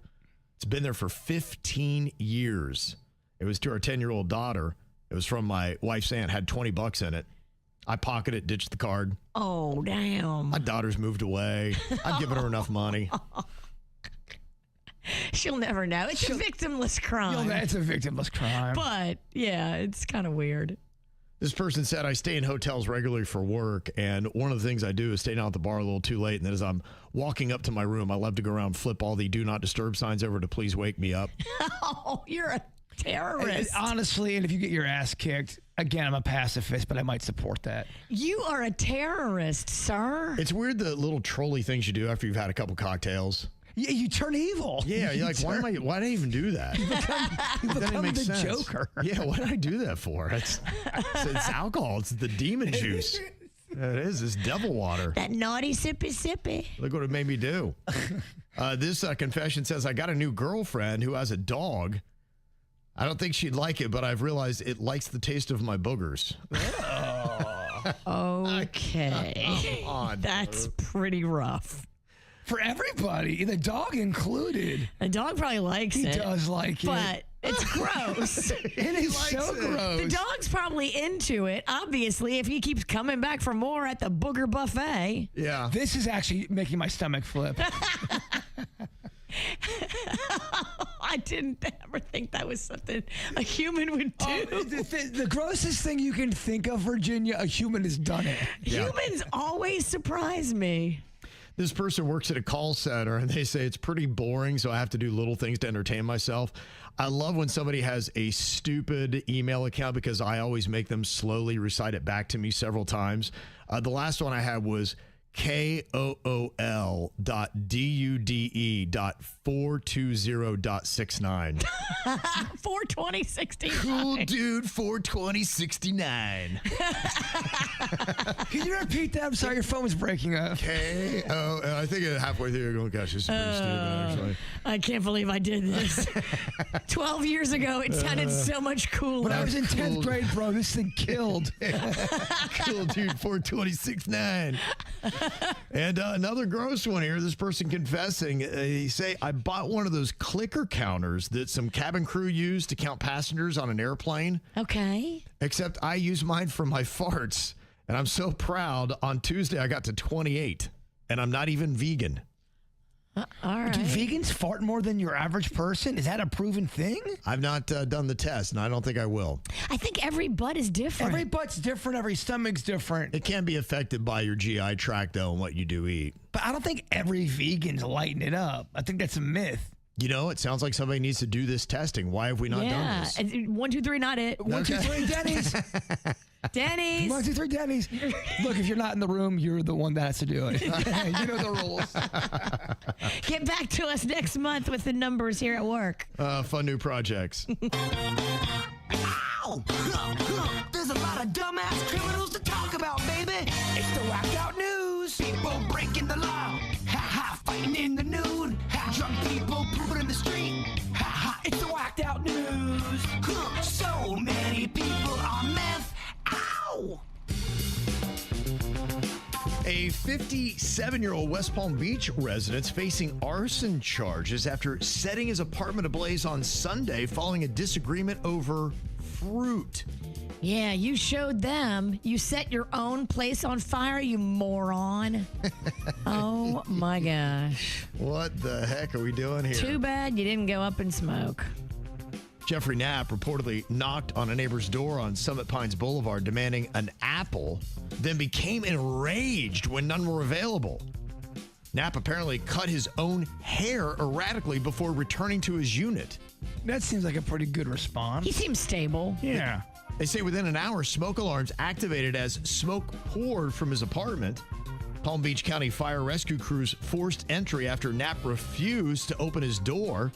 Inside, firefighters discovered Knapp smoking while electronics and papers burned on his stove with an open gas flame. Whoa. Was he trying to use the apple for a bowl? You know, sometimes they do that. No, he actually was getting a spiritual message that told him the Holy Spirit commanded him to burn a Bible. Yeah, and he's going to burn down the apartment complex he lives in and possibly kill innocent people that are his neighbors. Okay, now that you explain it that way, it makes sense now. He's justified at that point. I mean, if the now Holy I get Spirit it. said, yeah. Yeah, okay. now I get it. We got to get a little 5150 hold going on here and maybe keep him for a little while. Or maybe he's also high on drugs and he's getting messages from being high on drugs. That happens That too. happens too, but we have to have an evaluation. Mm-hmm. An Alachua County woman got arrested after deputies say she attacked her parents during a domestic dispute and later threw feces at her father after he refused to give her alcohol. Oh, my. I think I'd rather deal with the apple guy. I don't know. Was she a monkey? They're both pretty rough. 25-year-old Alyssa Rivera became upset after her mother told her she could not join a trip to Gainesville. She then jumped on top of her mother's car, dented it, then allegedly dragged her 62-year-old mother to the ground and stole her purse before her father intervened. About an hour later, Rivera became angry when her 68-year-old father would not give her alcohol. She squatted, defecated into her hand, and then threw it at him like a fastball. They're gonna get her on elder abuse. After a certain age, once you beat somebody up or hurt them, they add that charge onto you. They got him. Yeah, they got her on battery on a person 65 or older. They noticed, too, and they've got good evidence. Her mother was suffering swelling to her face. Oh. Her father had a bleeding bite mark. And they knew the feces story was true because it was plastered on his face and in his hair. Oh, Yeah, no. I just saw a story where a guy got into an altercation and he didn't realize that the guy that he hit was an elderly guy because the guy looked young for his age. The guy was over 65 and they got him on elder abuse. And he, drunk, acting a fool, such an avoidable situation turning into elder abuse now. I think with both of these cases, it sounds like mental illness or complete intoxication. Yeah. One or the two. And if you got both of them working against each other, look out. You do not belong in society. If these are the kind of things you do, we're going to go ahead and lock you up for a little bit. This is one of those kind of people that you're just like, so what do we do with this individual? Dude was driving 130 miles an hour in his Lexus in Lee County on Saturday night. He wound up losing control of it, rolling into trees, scattering debris all over the place. And then when FHP caught up with him, he's like going, so you guys think I should upgrade to a faster vehicle? They said he showed zero remorse. He said that? Yes. I tell you what you do. You have him do that same stunt in Polk County. You got to get him on super speeder. You got to get him on endangering public safety. And you got to keep, he needs to do jail time, significant jail time for that attitude. Yeah, there's some kind of weird disconnect with something going on because you see a lot of these body cams and you'll see stuff where somebody has not only injured but killed somebody in a car accident and all they care about is if their own car is okay. Like, those are the questions they're asking the paramedics and the police. That's crazy. Is my car drivable? You're like, dude, you just killed somebody. Oh my gosh. It's a pretty bold move here. There was somebody that was clearly hammered driving on a highway in Louisiana, which is kind of weird because, I mean, nobody drinks in Louisiana.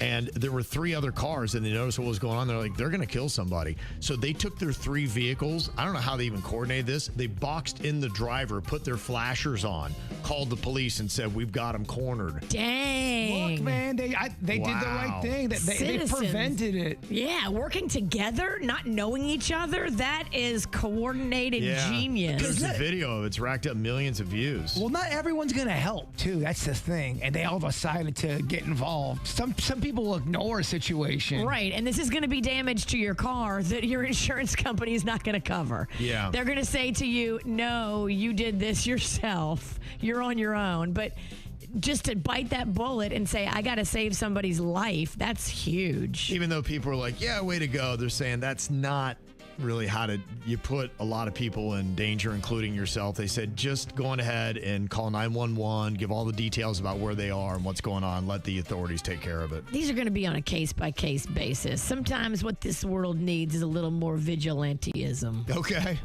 Well, I think sometimes people got to step up in a moment when the police aren't right there. When your moment presents itself, you have 2 choices: to look the other way or to get involved and act. And if you can still keep yourself relatively safe and prevent loss of life, I think most people would do it. Mm-hmm.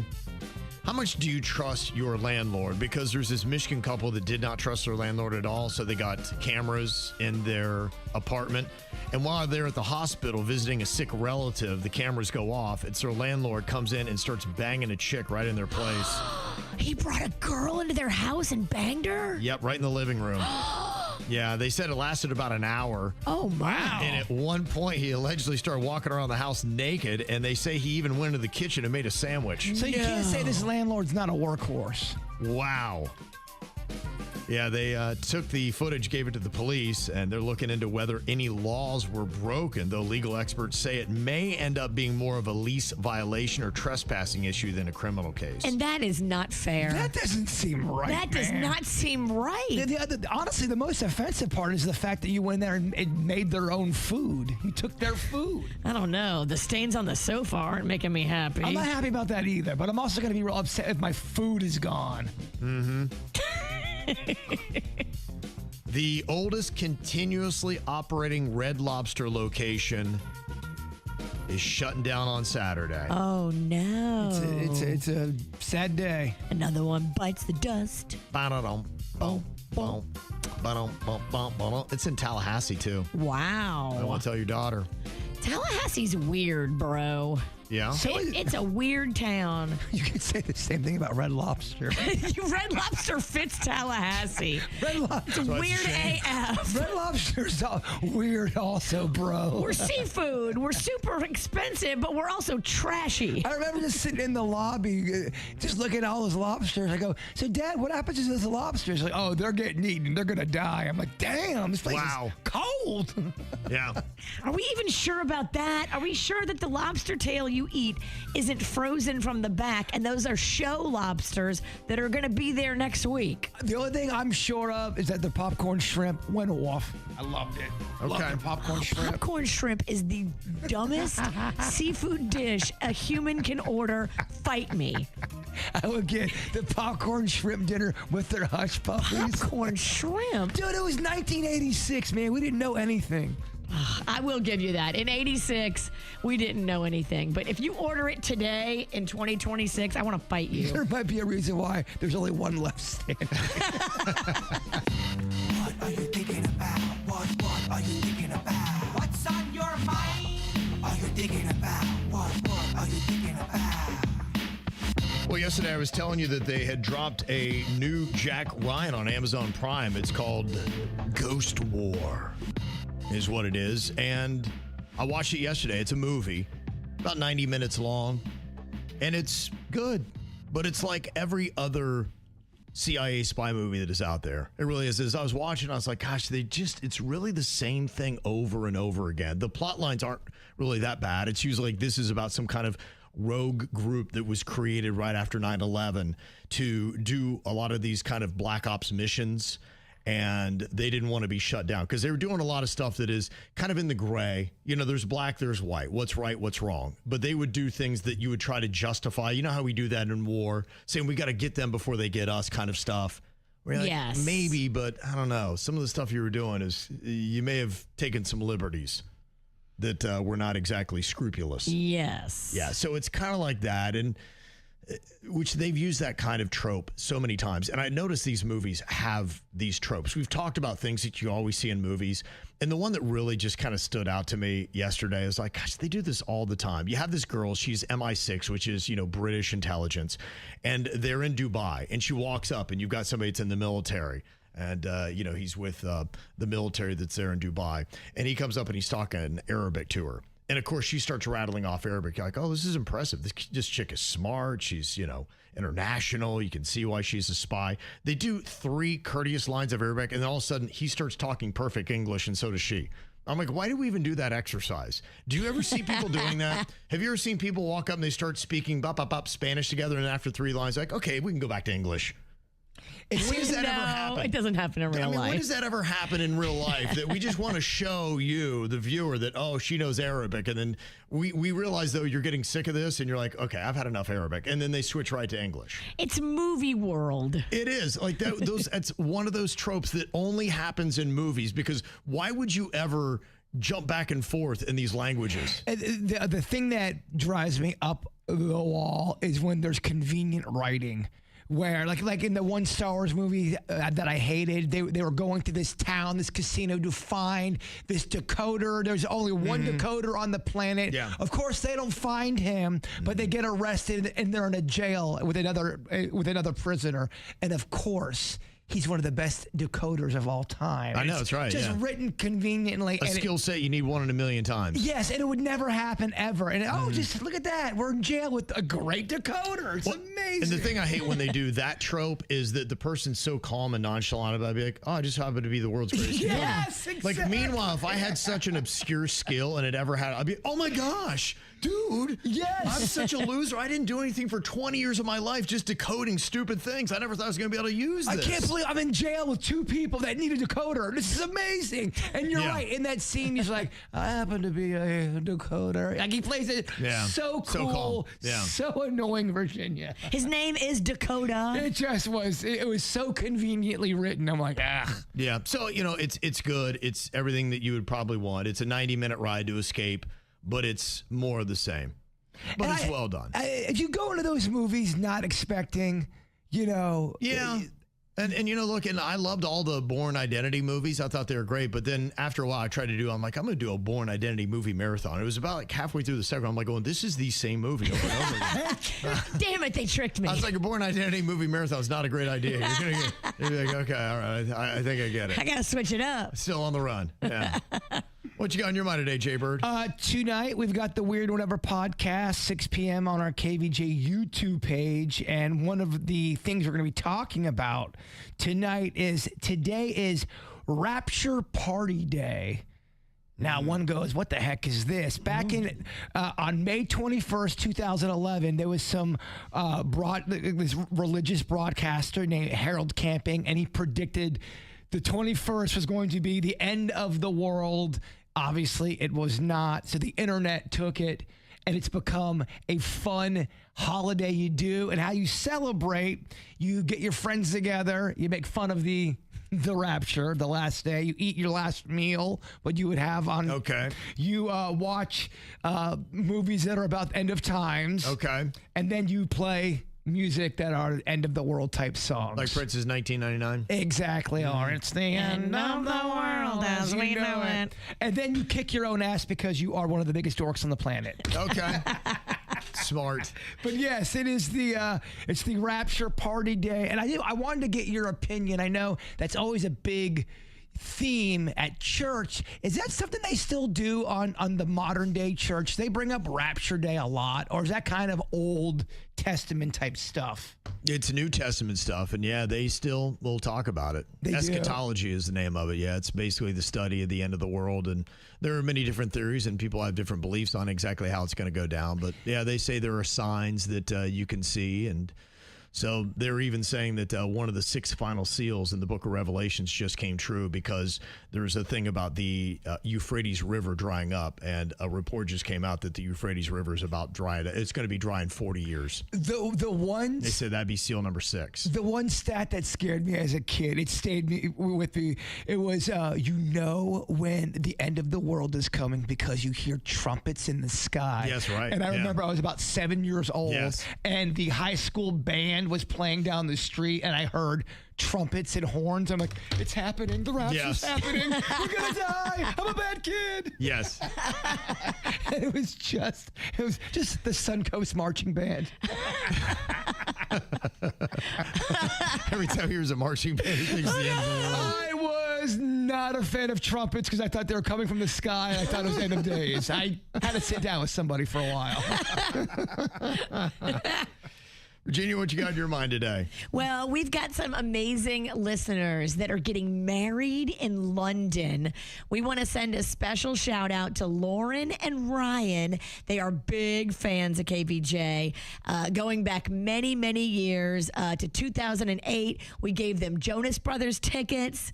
Recently, they were on stage with us at our last KVJ live show, and they are going to include this video that we're making right now in their wedding ceremony. So if you've got anything you want to say to Lauren and Ryan, who are going to be getting married in London, now's your chance. Hey, congratulations. Here's your wedding flash. Woo! Okay. Just what they wanted. Yeah. Jbird's boobies. There you go. It's awesome. It's going to be at a wedding. It's amazing. Grandma's like, what? Why is that kid showing his breasts? Look, they asked KVJ to get involved. This is what you're going to get. That's what you're going to get. Happy wedding day, Lauren and Ryan. It's a new strategy. Virginia, you're going to change the approach in how you handle your mom. You've been trying to keep her on the straight and narrow, help her with her finances, her meds, been flying back and forth to go see her in Texas, brought her here. You say that all that strategy is going out the window and you got a whole new approach. Yeah, we didn't just do the Texas, Florida. We also did New Orleans neurologist appointments that my sister set up. And she's bipolar and she's going through something else. And it's an undiagnosed neurological condition that nobody can figure out what it is. They don't think it's dementia. They don't think it's Alzheimer's. But she's definitely got something going on. She's in her 70s? Yeah, Okay. late 70s. Cognitively, she acts like she's 7. She does weird things. She does really odd things. And you're like, what are you doing?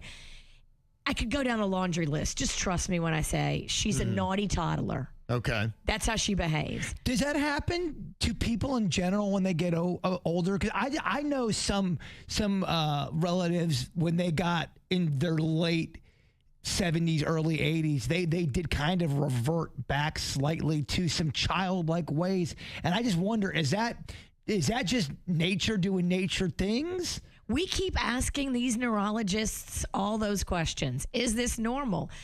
Does this happen to other older adults?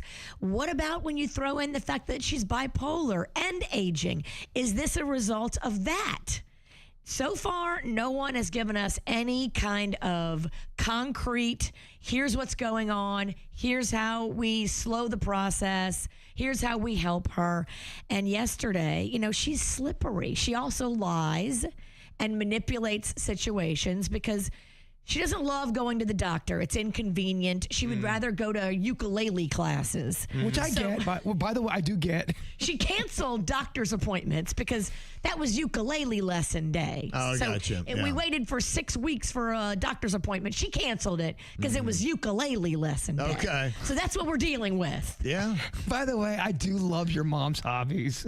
This is also the woman that the doctor told her, Linda, you can't drive anymore. No more driving for you because your reaction time is not safe. Yeah. Don't make me have to go take your license with the state of Texas. You and I are just going to have an agreement that you're not going to drive anymore, Linda. She goes, yes.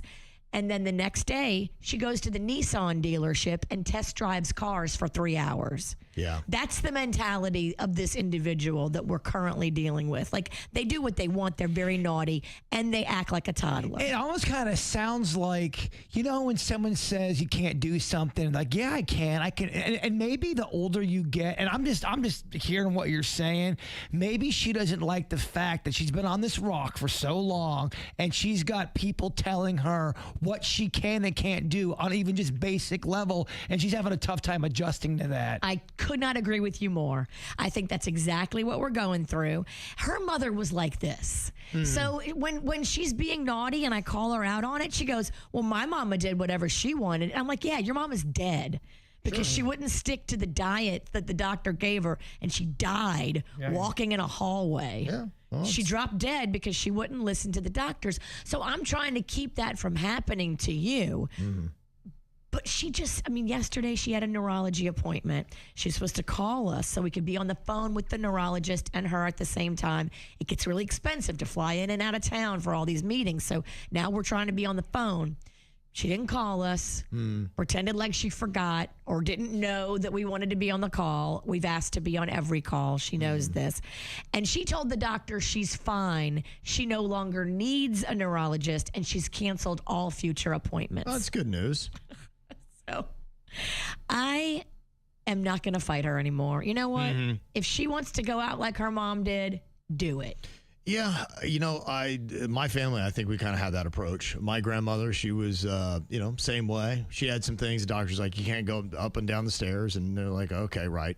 And she did what she wanted to do, tumbled down them stairs. And one of the last things she said to my dad when she was in the hospital, was like, I guess I got a little bit big for my britches. And, hey, she went out the way she wanted to go out. And that's what took her out, was that final fall. You're right. Look, she did what she wanted to do. I just worry. The thing that I worry about is I know she's driving and she's not supposed to be because she still has a car. She won't let me sell it. It's the car that I bought for her, but I put it in her name mistakenly quite a few years ago.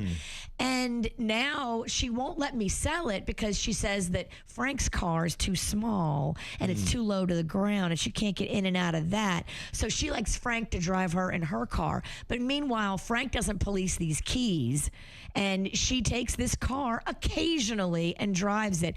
I'm worried she's going to kill somebody. That's a realistic fear to have, and that's something you want to definitely try to fix. But on the other stuff, she really may just want to go to ukulele class, and that's how she might want to go out and live her life. Well, guess what? She can go to as many ukulele classes as she wants because I'm done trying to figure out what is wrong neurologically. Yep. You know what? You win. Get whatever you want, do whatever you want, go to 10 ukulele classes. I'm done trying to help. Because I know you're trying your best to help, but I also can This see is 2.5 years. Oh, and I know that, but I could see just in my own personality someone telling me, Jason, you can't do that, or Jason, you can't do this. When I've been doing it my whole life, I would struggle with that. I mean, I know that you would be trying to help me, but on an emotional level or on a human level, I'd be like, I can do it still. I can still do it.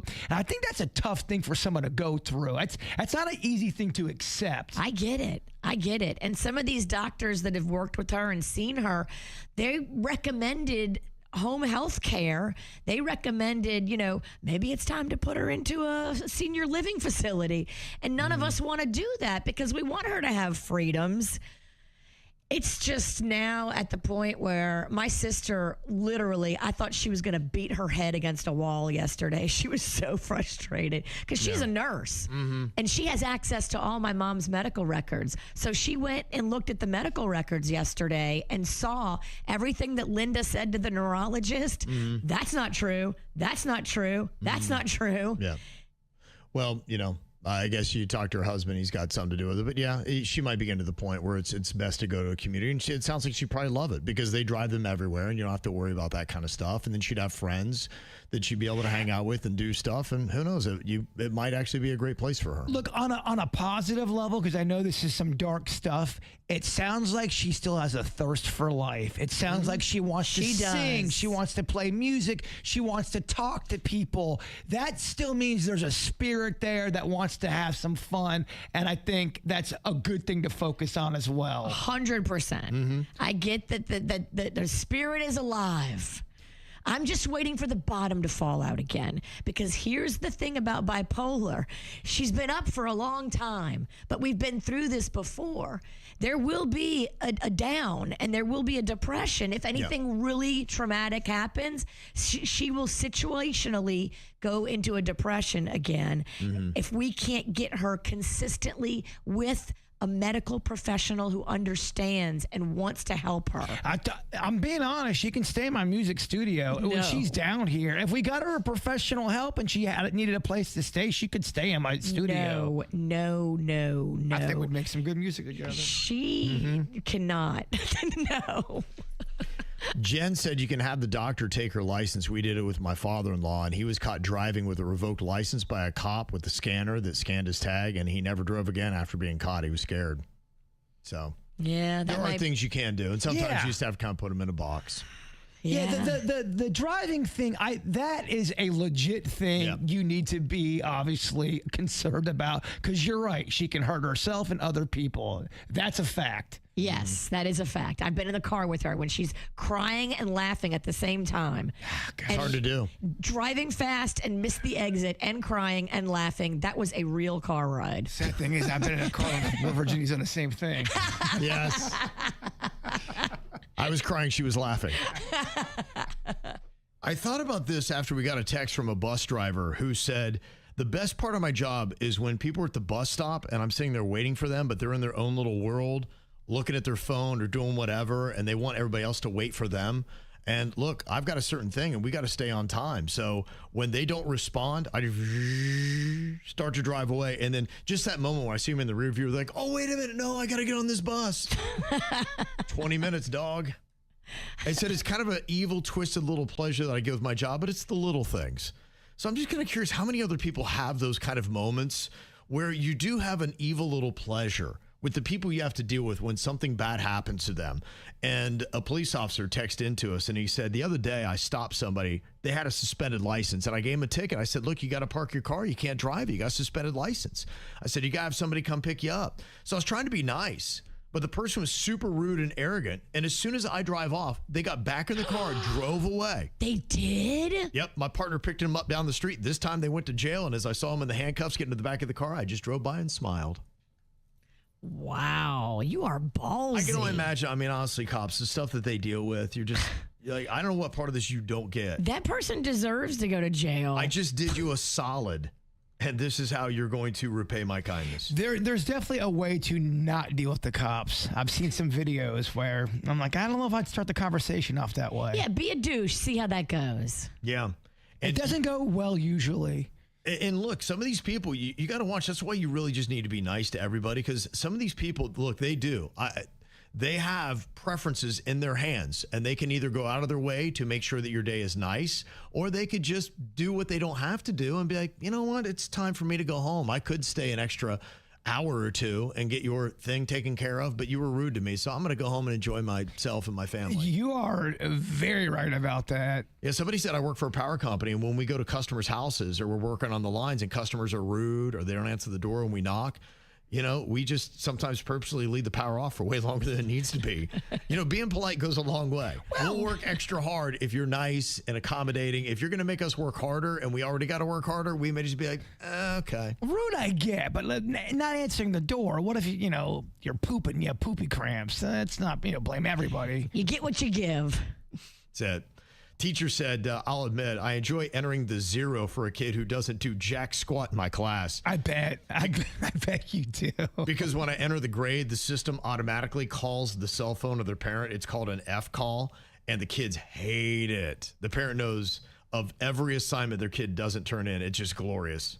So I'm like going, yeah, when it's that jerky kid, be like, oh, here we go. They didn't have that kind of stuff when I was a kid. No, you had to wait for the report card. You really could get away with anything. When we were kids now, I mean, if your kid's late for 30 seconds, you get 9 calls coming in. Yeah. Mm-hmm. This person said, I used to have a job with people that they call in to place orders, and I'd have to get their telephone number as part of it, and they'd rattle off their phone number super fast. And then I couldn't get all of it. I'm like, I'm sorry. Could you repeat that slowly? And like going, and then they say it super slow, like I'm a moron. So then I start going like, making static. yeah. So I'm sorry, I can't. And we'll have gone through all this paperwork, and I disconnect them, and they have to call back and go through the whole thing again. Yeah, people are saying that they do that some people, when they are rude like that if you've gone through a process where you're putting in an order or you're writing down all this information, and at some point you decide to be a tool to them, like, you know what, they have a way they can disconnect the call and like, all right, you're going to start all over again. Even at a level of a restaurant sometimes, if you're cool and the person behind the counter is cool, like, hey, I just gave you some extra fries, I filled it to the brim. There's little perks you can get that if you're cool, #be cool, you can get. And I don't know about you, I like getting some extra fries. Well, if you partake in the marijuana and you got a flight coming up this weekend, you definitely need the info I've got for you right now, and you're going to care, because the TSA, they say, has quietly updated its policies in some legal marijuana states, allowing passengers to fly with small amounts of cannabis, but only under specific conditions, and it also depends upon local laws. So you got to listen up to some of the ins and outs of what this is. Now, the TSA itself still follows federal law, meaning marijuana remains illegal federally, but agents are primarily focused on security threats, not actively searching for drugs. I wonder, is there a difference, too, if it's medical marijuana compared to just walking into a dispensary and grabbing some weed? Yeah, it has a lot to do with it. So they're going to look at the medical differently than they're going to look at the recreational. And depending upon if you're going across the border or flying into a state that allows it recreationally, that's going to affect the acceptance of it and how you have to handle it. Word to the wise, too. If you do have medical marijuana and you have your name on your container, make sure you keep it in there, because if it's not in your container, you can get in trouble with that. You have to, because it's like a prescription bottle. It's got your name from, the medical community. They say what you need to know is how they're going to treat it depends upon the airport's local jurisdiction. So they may find it, and if locally they don't care, it's nothing at all, they'd be like, here you go. They'd hand it back to you like a toothbrush. They're looking for bombs. Yeah. They're looking for other things, blades, knives. They're not looking for your little amount of personal weed. So maybe just fly to other cities that are weed friendly. They're looking for bombs, not bongs. Yes. They say travelers can still face arrests in states where marijuana remains illegal. So don't travel to those states. Yeah, you can always tell just on a body cam kind of video in a state where they do not have weed as a legal thing. You can fly in, but you can't fly out there. You could just tell by the way the police talk. You're like, oh, this is a state that does not like weed. Now, they say this is a bit of a change, and, some people are saying, TSA has never cared if you flew with marijuana. This is more of an actual official position in how they are, because as they're talking about reclassifying marijuana, they've come out with this and have said, okay, we're going to go a little bit lighter on it than we have before. So if you felt like it was already lax before, it's even going to be more lax when it comes to you getting out this weekend and from here on. Oh, it'll get to a point where you can get peanuts and a Wonder Joint when you fly. Maybe. They hand them out like peanuts? Yeah. That'd be something. They say just look at the local laws carefully before flying with cannabis. How about them local laws, man? It is. Yeah. So just so you know, that's what you have to pay attention to. But should make traveling, if you are a partaker of the marijuana, a little bit easier. As long as you're not flying the plane. Yes. Right. We highly discourage that.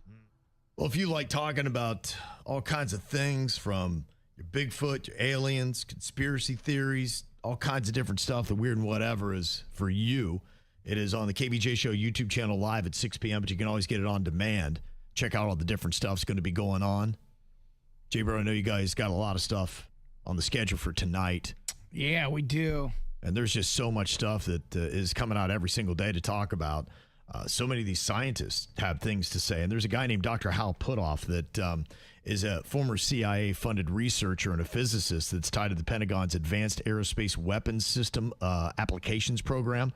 And they were asking him about alien species. And there are reports that we have some down craft and that there were some actual beings in some of these down craft that we've received throughout the years. It's one of the biggest misconceptions out there. Everyone always thinks that it's the little gray. You always see the little gray people running around, but people talk about how there's different types of species that are out there, just like how there's different types of animals, different types of aliens. Yeah. And it goes deeper than 4. In fact, Dr. Hal, he kind of lays it all out.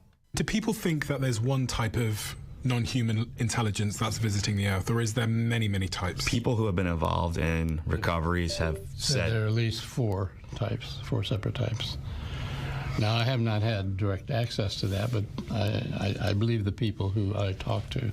4 different types of life. 4 different types of life, at least. Yeah. And the people I've talked to, through the process of making the documentary, both on camera and off the record sources, and the people Hal's talked to over the decades, have said that there have been dozens of recoveries of crashed craft in the U.S. alone. Now, that is his longtime collaborator. That's a physicist, Eric Davis, and he's claimed that the 4 types at least, he says there's at least 4. The grays, which is the one that you know. Gray, can I try to guess them?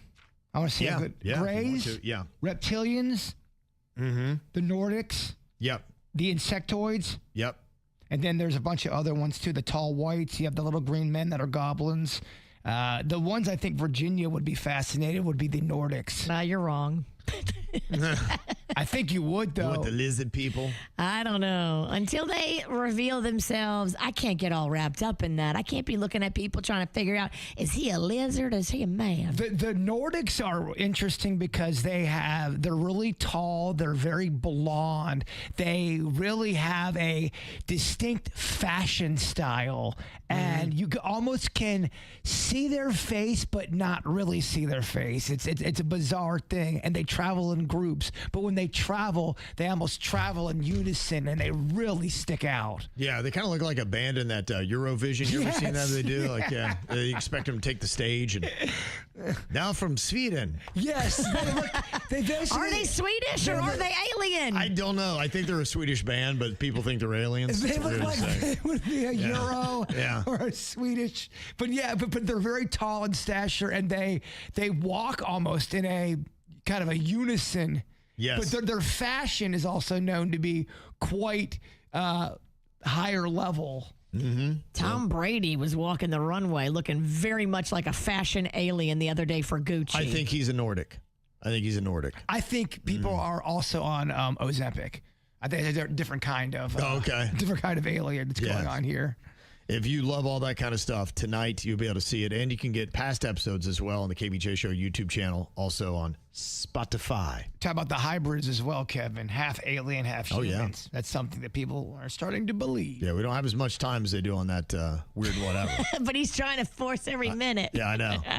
Speaking of, Furthermore, And then the Nordics. The little blues. you realize it's end of an era tonight as Stephen Colbert is saying goodbye to late night television. That's going to be it for him. The final one you get to watch. I don't think you're going to not see him out, though. I think he's going to do what everyone else does. Netflix or somebody's going to give him a show of sorts. Don't you think? He'll be around. He just won't be on late night. So they were asking him last night because he had some of his guests actually interviewing him. And this is one of the questions he was asked. How would you describe the rest of your life in 5 words? My family, my friends, fun. There you go. God bless you, Stephen Colbert. You are known. Stephen Colbert, everybody. Yeah, it seems like he's prioritizing the right things. And he had once said, if you love friends, you will serve your friends. If you love community, you'll serve your community. If you love money, you'll serve your money. And if you love only yourself, you'll serve only yourself. And you will have only yourself. And that's why it's kind of a wise little thing that he said there. Make sure you put the important things and make sure that they're the important things. Did you just do the thought for the day? No, I didn't. I'm just warming up because I know that the headliner, like the Nordics, is about to take the stage. Well, I might have, I don't know, an alien quote or two. See what he does there? See what he does? That's why he's the headliner, Virginia. Jbird with his thought for the day. Not knowing is not the problem. It's thinking you know when you don't. That's the problem. Also, aliens are real. Call your parents. Your parents might be an alien. They might be. Damn. Okay. The KVJ Show on 97.9 WRMF.